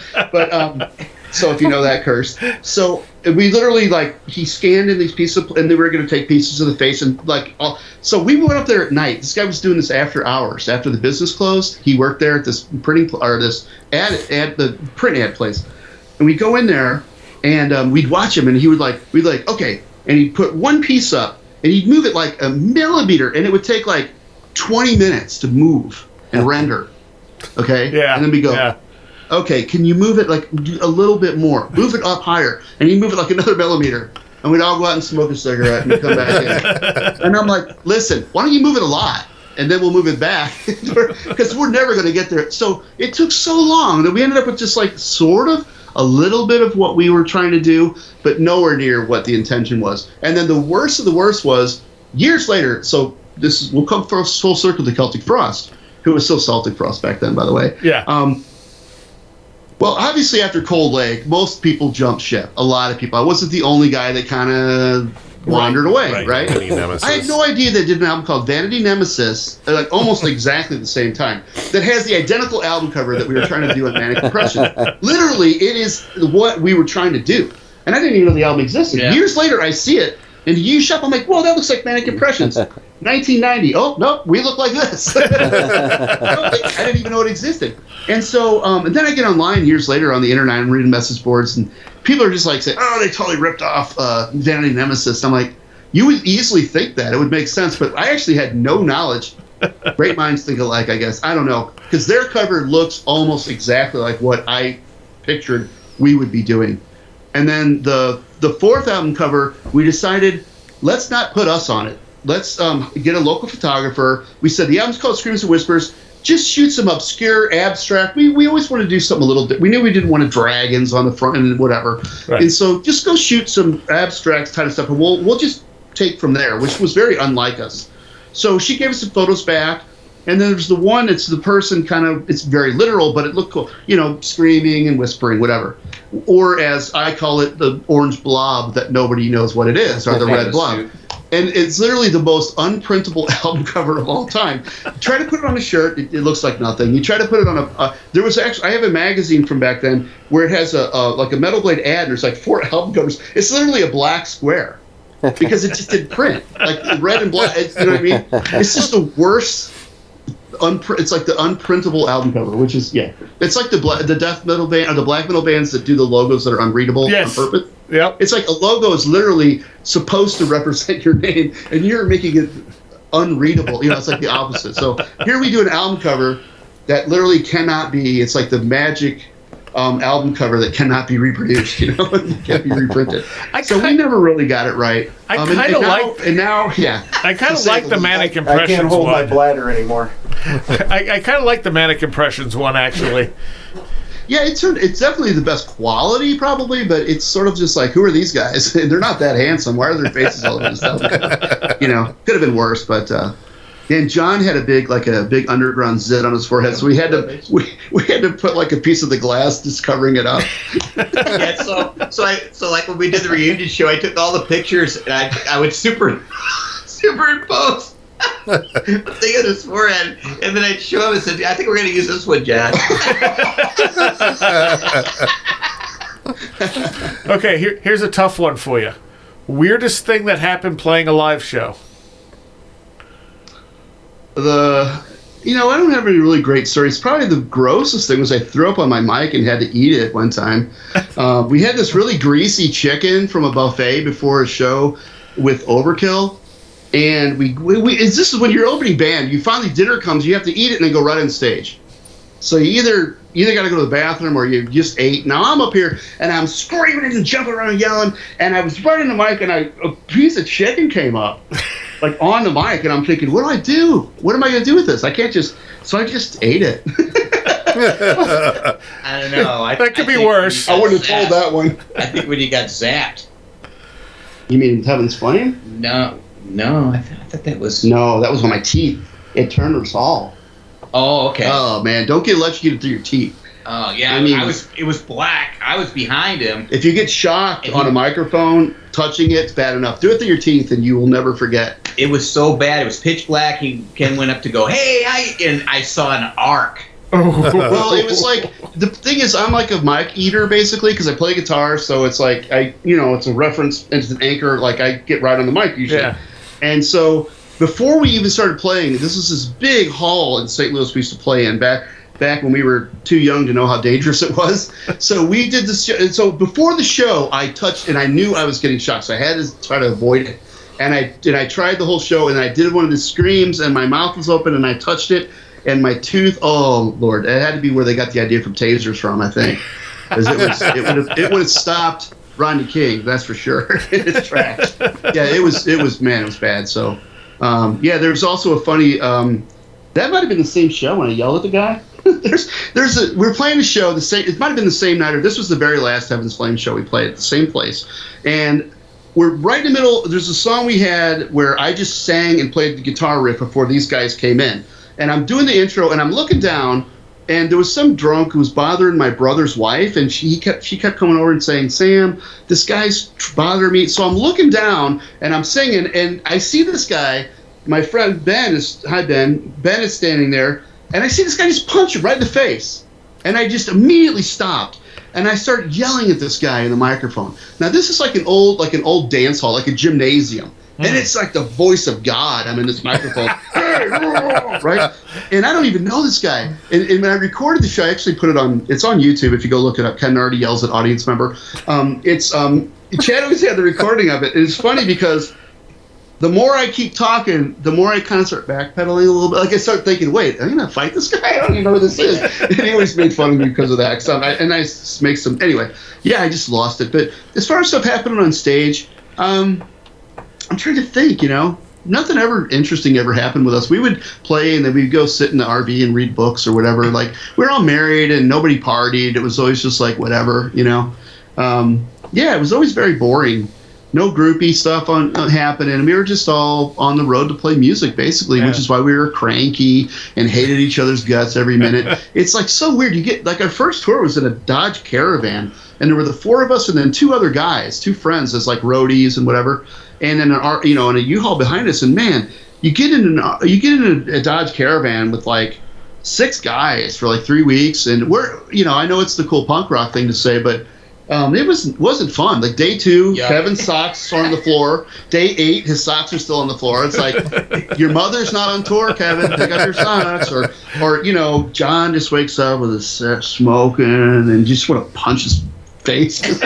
You're just tired, and you're just like, oh, dude, what is with those old man slippers? Where did you get those? I don't want to look at those. You actually brought those with you? Yeah, we just, it's real easy to get real annoyed with each other. It's like a pirate ship, kind of.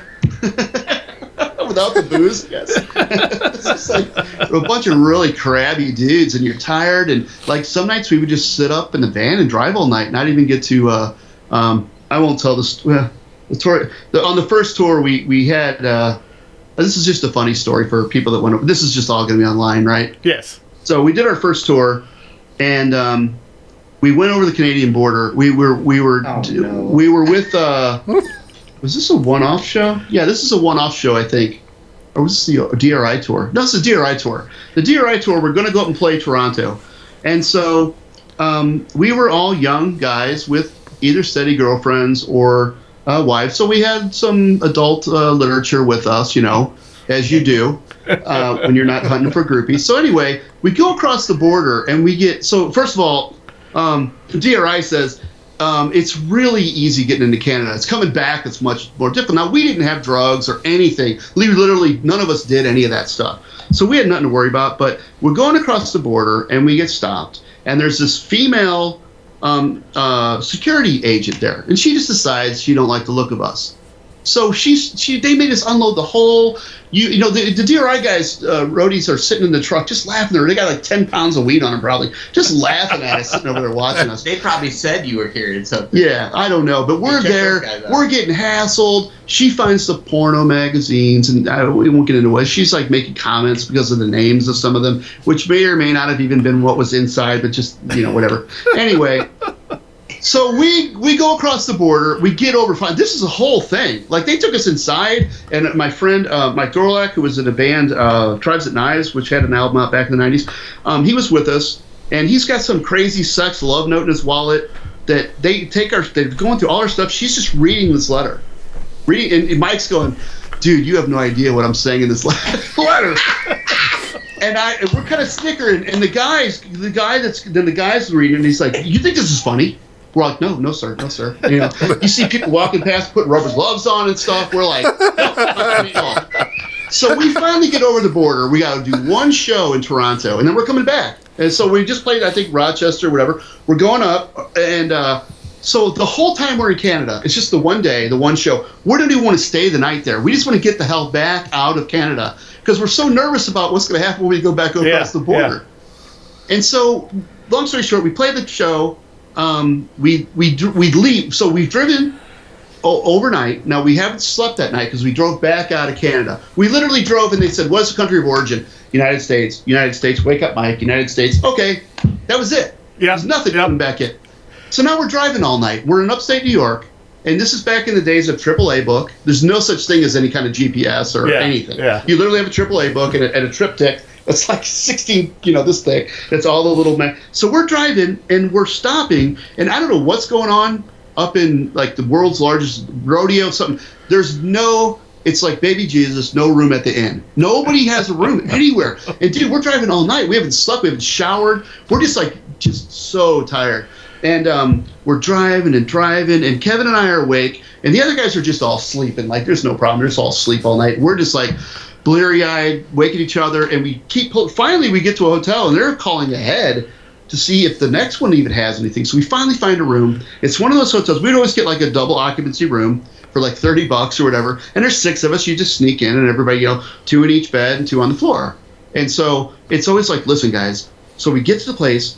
Kevin and I have been up like 30 hours or something. I don't even know. We're so tired all night, and everyone else has been getting their nice little beauty sleep in the back. So we're already kind of aggravated, irritated. So Kevin says, listen, everybody wake up, leave your crap in the van. You don't need your jam box. Don't just grab your stuff quietly. Follow me. It's one of those with the key in the back, the key in the back door that you have to go in through. So once the door locks, Kevin's like, we're all going together. Grab your stuff. grab your clothes, and let's go. So I go in, we go in. I get upstairs, and like a couple of the guys aren't there. It's like 3 of us are there and 3 aren't. So then a few minutes goes by, and then the door opens up, and John, our bass player, comes in, and he's like, "Oh, we don't need a bass player anymore." Like he's like quitting the band. I'm like, what's going on? No, I'm sorry. Mike Owen, our drummer, came up first, and he's just got this look like. I go, what's going on? He goes, those guys are fighting. I go, what? What are you talking about? He goes, John was whatever. So what happened was, John grabbed his jam box. John had to do what he was told not to do. So he got left outside. So Kevin goes back down. Just teach him a lesson, let him out there for a while. So Kevin goes down. John's standing outside the door with his bedroll and his jam box and just looking mad. And Kevin's ready for it. He's like, well, that's what you get. So John takes a swing. Anyway, 10 minutes later, John walks in with a freaking black eye. Literally with a black eye. And we're like, what in the hell is going on? And so they got in a fist fight. And it was like a few days into the tour, and we're like, oh my God. So anyway, there's a good story for you. But, we had pretty uneventful times. I'd say one of the funniest things is when Chad was with us, we had decided it would be a good idea. We did a couple tours in little vans, and it's like, the idea was like, let's get an RV. If you need to change your clothes, you don't have to worry about, if you need to go to the bathroom or even take a leak, whatever, you got a little bathroom, whatever. We had our own little privacy. So we decided renting a 38-foot RV and then having a 12-foot trailer, a U-Haul behind it was a great idea. And we went through 3 RVs because they're not made to pull vans, I guess. So we didn't use it, but the second one, the first one. So something happened. I think it had to do with that pulling and having to back up uphill for like an hour and burning it. Anyway, so we're going between like Salt Lake City and Seattle. We're driving through the mountains someplace, and the thing had we didn't usually sleep in it. We usually get hotels, but it was one way we could relax when we were traveling. So the back of it had like a bed, like the main fancy guy bed with a little, but it was like a small whatever. So the first couple weeks you're just terrified that you're gonna wreck, so you can't really go to sleep anyway because every little bump in the road. Anyway. What happened was I went to lay down back there, and then I wake up, and Kevin's waking me up, and he's going, hey, grab a box and get your stuff. I go, what's going on? So the RV broke down. He said, just put your stuff in a box. And so what I find out later was literally the RV broke down. Now, I guess because we quit moving, I fell asleep. So I slept through this whole thing. We broke down. They figured out, I think they have these trucks that go up and down the mountains, whatever, just to help people that need help. They found the truck. They called the tow truck. They towed the RV 14 miles to this place. And then they woke me up. So I wake up, and everybody's already got all their stuff out. I'm the only one left. And so what I understand was that the first thing when it broke down, everybody said, don't wake up Kenn. Yeah, it was going from the mountains of between Portland to going down to San Francisco. Yeah, and they were just like, we don't need that. Just don't wake up. I will tell you this. Every time I've gone to Canada, I have been hassled on the way in and never on the way out. I've been denied entry to Canada for no particular reason. Like, I didn't have enough cash on me once. Yeah. And I'm like, I'm going for a few hours. And they're like, well, you don't have enough cash. You can't come in. And coming back, it'll be like, where are you from? United States. Okay, go ahead. Because they want you out of their country. Well, one thing I probably should have said was John, our bass player, John Emery, he's from Canada. He's born in Canada, in Montreal, and then grew up in Mississauga or Hamilton, Ontario, whatever. And he's about 15 when he came to the States. So he grew up in Canada. So the whole day we're in Canada, we're just busting his balls about everything Canadian. He's getting so mad. We're like, kilometers? What kind of stupid numbers are those? I mean, why don't you just call it miles? And he's getting so mad about all this stuff. So that's probably what led to the fist fight too. The next day, he's probably had all this anti-American rage pent up, all this Canadian nationalism built up or whatever. But yeah. So I got to ask you, since you guys are kind of up that, do you guys know the band Max Webster? Oh, yeah. Yep. Okay. It's funny because John, he's from Canada, and he saw them. They played at his high school. You know, like how Rush played the high schools? He saw Max Webster play at his high school, back in the 70s. And the only other person I ever knew that knew Max Webster was my friend Chris, who's from Rochester. And I'm like, is this some sort of a weird Canadian / upstate New York kind of thing or whatever? So I had to ask you guys because I'm like, I never heard of this band, and he had all their stuff too. So yeah, I think it was a regional thing. Mitchell. Yeah. Kim Mitchell. Yeah, Go for a Soda. Okay. Yeah. That's right. Was it Go for a Soda? Yeah, Go for a Soda. Didn't they just re-release that stuff? Max Webster? I don't know. There may have been. Great band, though. Man, they were. The video for prog band kind Yeah, of. they were. the video for Go for a Soda is insane. Yeah. So anyway, I always thought it's funny because John talked him up so big, and I thought it was just because they played at his high school, maybe, or something, So, Geddy Lee was on their biggest song. Yeah, well, that's the thing too. It's like, but the funny thing is, like, I think Rush was big in St. Louis probably before just about anywhere else. That was always one of our claims to fame. I think we were one of the early, like, Kiss and Rush and a few of those. Midwest was really the big. It's because of Keishi. It's like the oldest rock station, I think, on the continent. Yeah, Keishi 95, I think, is from 67 or whatever year they started, and then still going. Yeah, they were a big mainstream AOR rock station back in the day, And so they promoted, like, they used to do a yearly kite fly in the big Forest Park, our big park here in St. Louis where we have the zoo and everything. They used to do this kite fly, and the first one, 1974, Kiss played, literally like maybe a month after the first album was out. It's one of the very first Kiss shows of all time. Daytimes, like, I don't know, whatever, 40,000 people or something out in this park. Wow. Nobody knew who Kiss was at all. There's actually a webpage with a bunch of photos. They put a few seconds of some 8mm in that A&E documentary, but I know two people that were there, and neither was a Kiss fan, so they didn't give a crap. They don't remember anything about it. But Rush played the one, I think, the year after, 76, I think maybe they played. So they got a lot of exposure here in St. Louis. So this is one of the big tipping points for their career, I think, back in the early days. Because even before they got, well, I guess they were big, but, before, I guess Signals was when they, probably moving pictures. But, I mean, going all the way back, they were always a staple, even the first album, staple on Keishi radio all the time. We'd hear it Working Man and all that stuff, daily almost. Still, you still hear it almost daily. Still. No Anacrusis, though. Yeah. But there's another little point of serendipity. So we had on Keishi, which was Keishi 95 FM radio, they had a Monday night metal show back in the 80s, and in keeping with Spinal Tap tradition, it was actually on Tuesday night.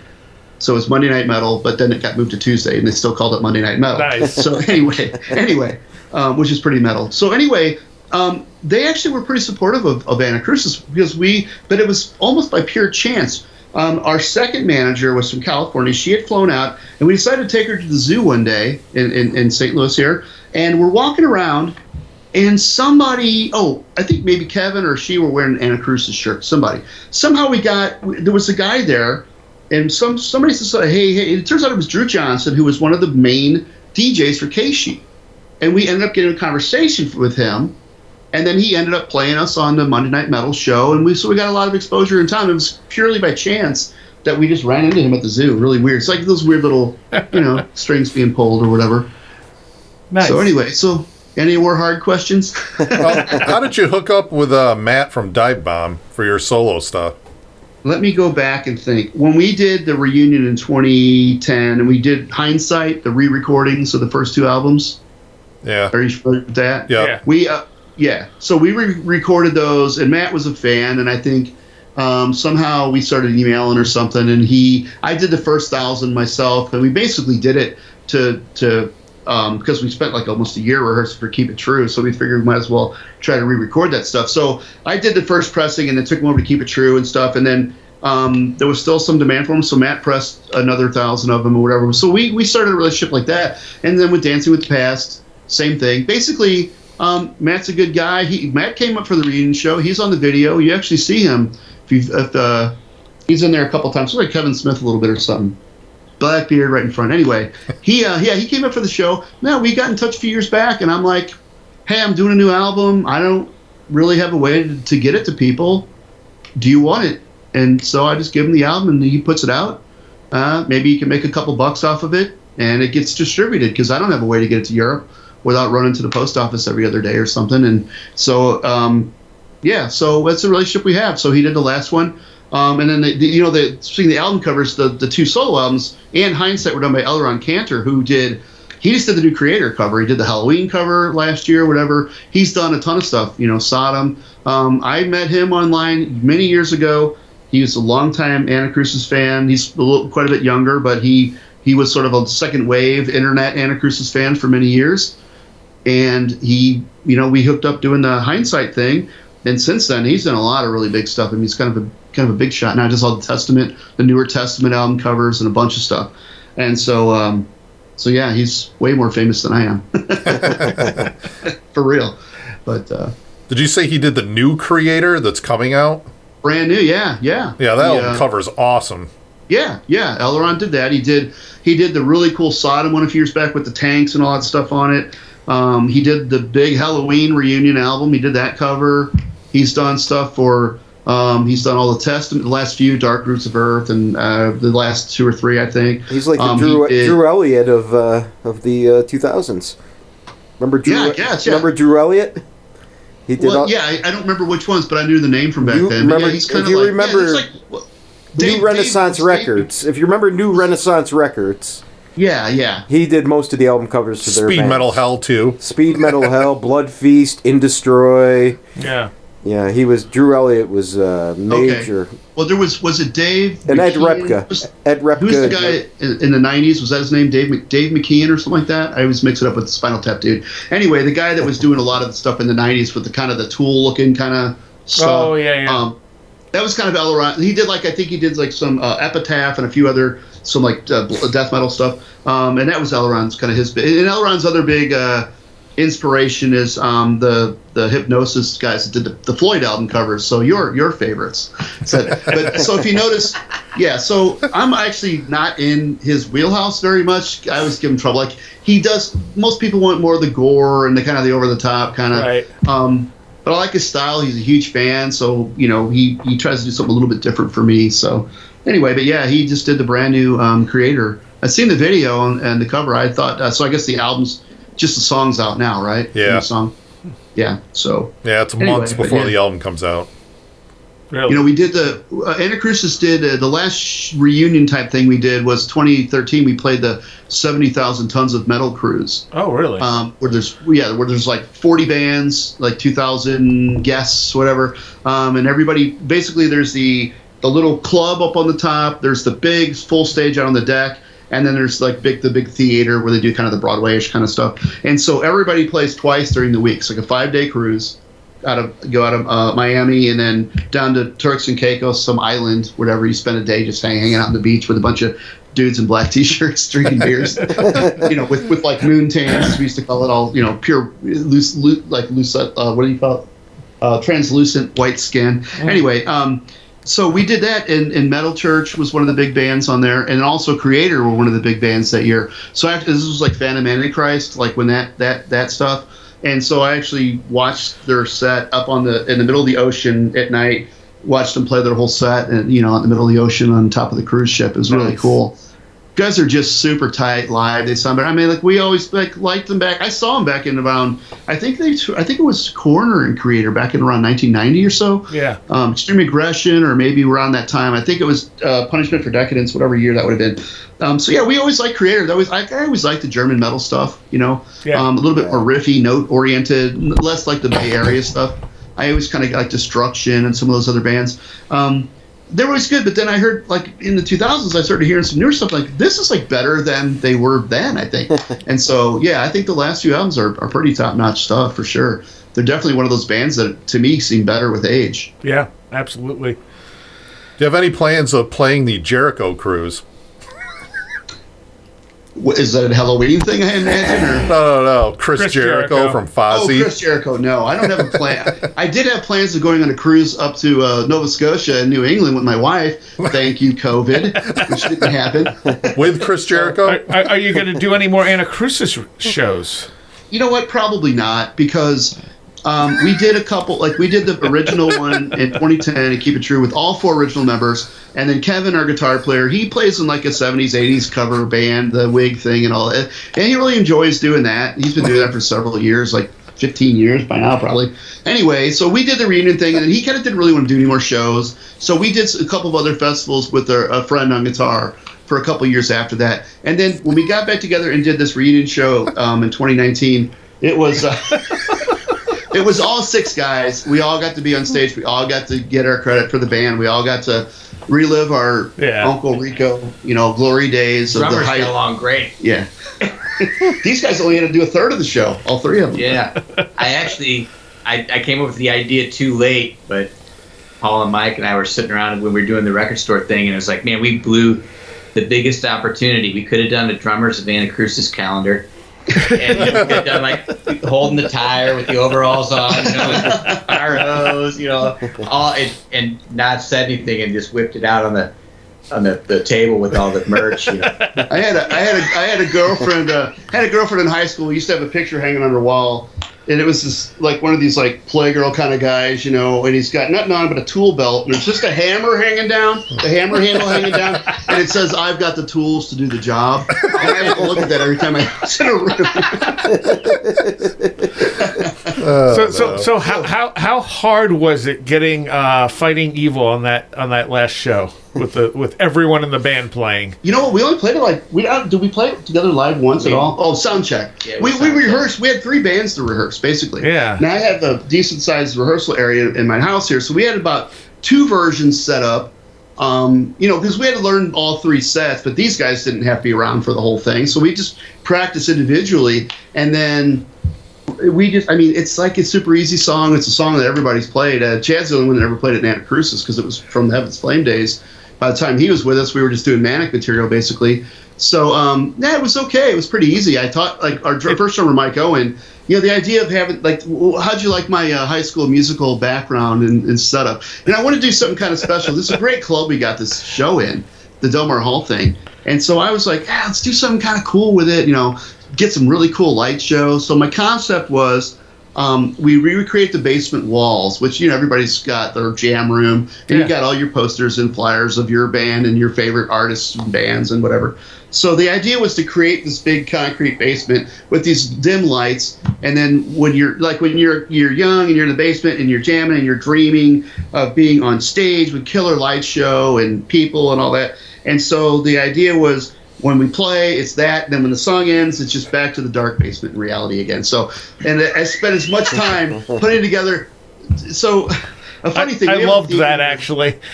Yeah. So we have the Fox Theater, which is like our Broadway theater here in St. Louis. So my mother-in-law, when they first refurbished in the 80s, she had gotten season passes, front row center seats, first Saturday night of the run of each of these shows. So over the years, they'd throw us tickets, every one of the stuff they'd already seen. Well, of course, they passed by now, but we actually bought them and took them over I've literally seen 100 or more Broadway musicals, front row center. And so I'm not a huge Broadway guy, but I love the set design. I love the idea of how they have to use little bits and reuse it. And is he still doing stuff? Oh, he's good. He's got something in his eye, thank God. But anyway, so the idea was like, I like this idea. Let's do something kind of different, kind of cool. And many of those pictures really were steampunk. There you go. Really were on our basement walls and stuff. And those were all life-size. I found them online and photoshopped this huge thing for the stage. So I think it turned out pretty cool. I think it has a nice look to it when you're, when you get those stage shots. It's got a cool look to it. Yeah, it was very cool. So anyway, and plus I thought, got people coming from all over. It'd be kind of neat to show up and not just see a regular old stage. So, of course, the Wall is one of my favorites. I called it the Walls because we got 3 of them. Like Pink Floyd or Hacks. We got 3 walls here. So, do you plan on touring with the new project when you get stuff going? Apparently, I told my wife when we built the new house that I wouldn't tour if we built the new house. I don't remember saying this, but apparently I did. So, but I don't know, with COVID and everything, and personally, I'm not vaxxed, so it's hard. Who knows where the future will go. But we don't have any plans to do anything except hopefully maybe write some cool tunes together. Right. This is the first time I've collaborated with anybody in a long time because I'm so used to just doing everything myself now. And so I actually got an electronic kit we're going to be using, and I'm going to keep it a secret. Chad probably hates it, but the idea is I've gotten to the point where with metal, it's just not worth my headache to try to get a great drum sound in a basement. So I've got, I sequenced all the drums on both albums. This last one, I did all that stuff, and of course I put a lot of thought and time into it rather than just using all the out-of-the-box stuff. So I'll be able to have a good sound still with an actual human being playing it now, and so it'll be the best of both worlds as far as I'm concerned.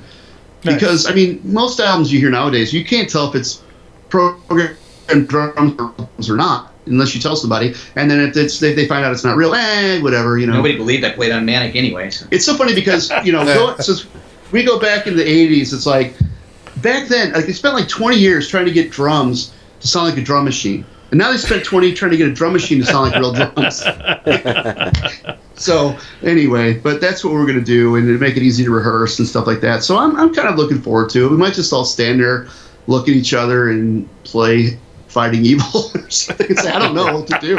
I'm going to have to try to be like not be music Nazi control guy, because I'm so used to doing stuff on my own now. But I've really got a lot out of my system with doing the Trauma thing. It's kind of cool to just be able to unload a bunch of songs. And so and I want to say I think Trauma is probably more of the album that most people kind of wished for last time. I think every time I do something, I think it's probably the last thing I'll ever do. So when I did Dancing with the Past, it was like just overkill to the max. And there's I think there's probably a pretty decent sort of Anacrusis-ish album among those 28 songs. But at the time, I'm like, this is all the stuff I'm working on. I'm sticking all on here. I know everybody's going to hate, 2.5 hours, but I don't care. Get out of your ADD world. If you can't listen to that much, then listen to half of it at a time, whatever. So I'm just going to be my own self. So I didn't even know I'd be doing another album, so this was kind of a surprise to me too. But I think this is a much more direct, straightforward, a little bit more straight ahead, more of a metal album, I think. So I think a lot of Anacrusis fans might even find it easier to get into than the last one was, which is a little bit more indulgent. Yeah, a little bit more, a lot more.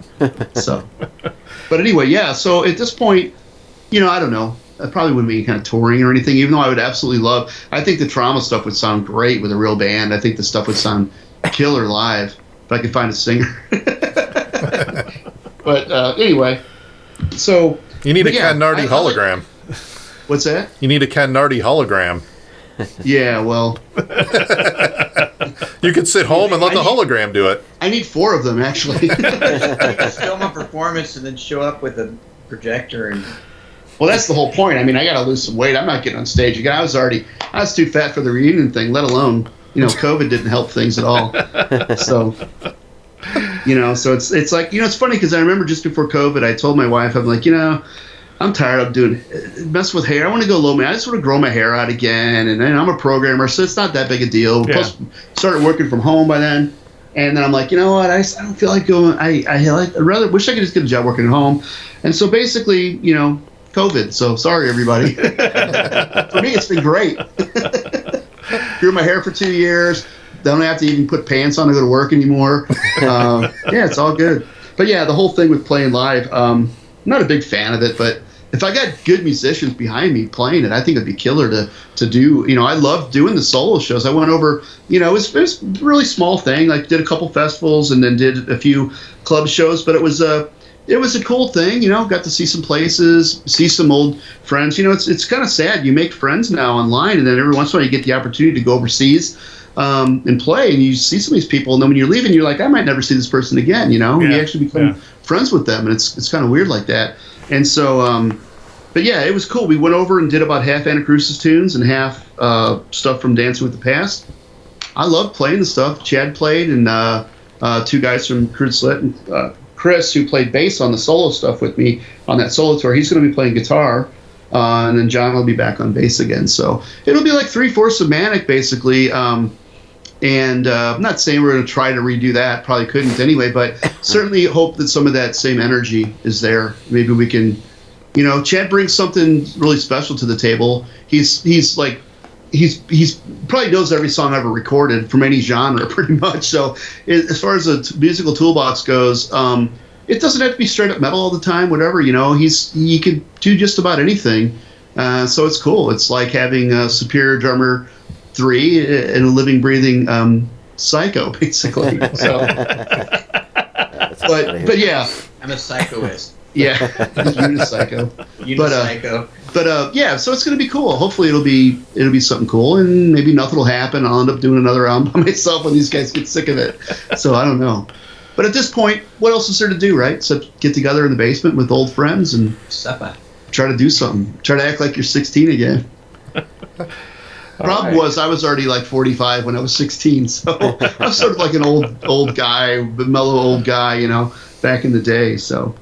But yeah, I think what we could bring, I think we have a lot of Chris, who's going to play guitar. He's also a really, really good songwriter. And so I think we'll be able to bring. He's got a background with even industrial stuff, punk stuff, dark alternative stuff, all kinds of things. And so we're going to try to do something. I don't like to do weird for the sake of weird or anything. To me, I like things that are different, odd. That's what I love about Voivod. Voivod are always different, but they got great tunes and stuff mixed in and their own character and stuff. And so, probably something like that, but even more probably digestible melodies, more typical kind of songwriting stuff. So yeah, that's what. Hopefully, there'll be something recorded within the next few months that we can share with everybody. And Matt will probably want to do an album, and then 30 old German guys that I keep getting told that are going to want a CD pressed. The Deutschers. Yeah, so I don't know what the I don't truly completely understand, but Germany's always been a place that's really kind of got Anacrusis from the beginning. I remember the first tour, or first time we went to Europe was with Death at the very end, and man, the German crowds were just amazing. It was killer. So yeah, you get older, you got the prostate issues going on. You can't even do a whole interview, So bore everybody to death and keep sending them to the bathroom every few minutes. So. Oh, is that the red testicles or the black testicles? But anyway, appreciate you taking all the time, man. I think you got everything you need and more. Is there anything else you want to ask? Why do you talk No, I don't think so. We'll think of stuff later. You'll think of stuff later. Okay, good. We'll have a part 2 then. Why didn't you play Reign of Terror when I needed you to play Reign of Terror? 3 times as long as the next album. See, I just do this. It makes the album seem shorter.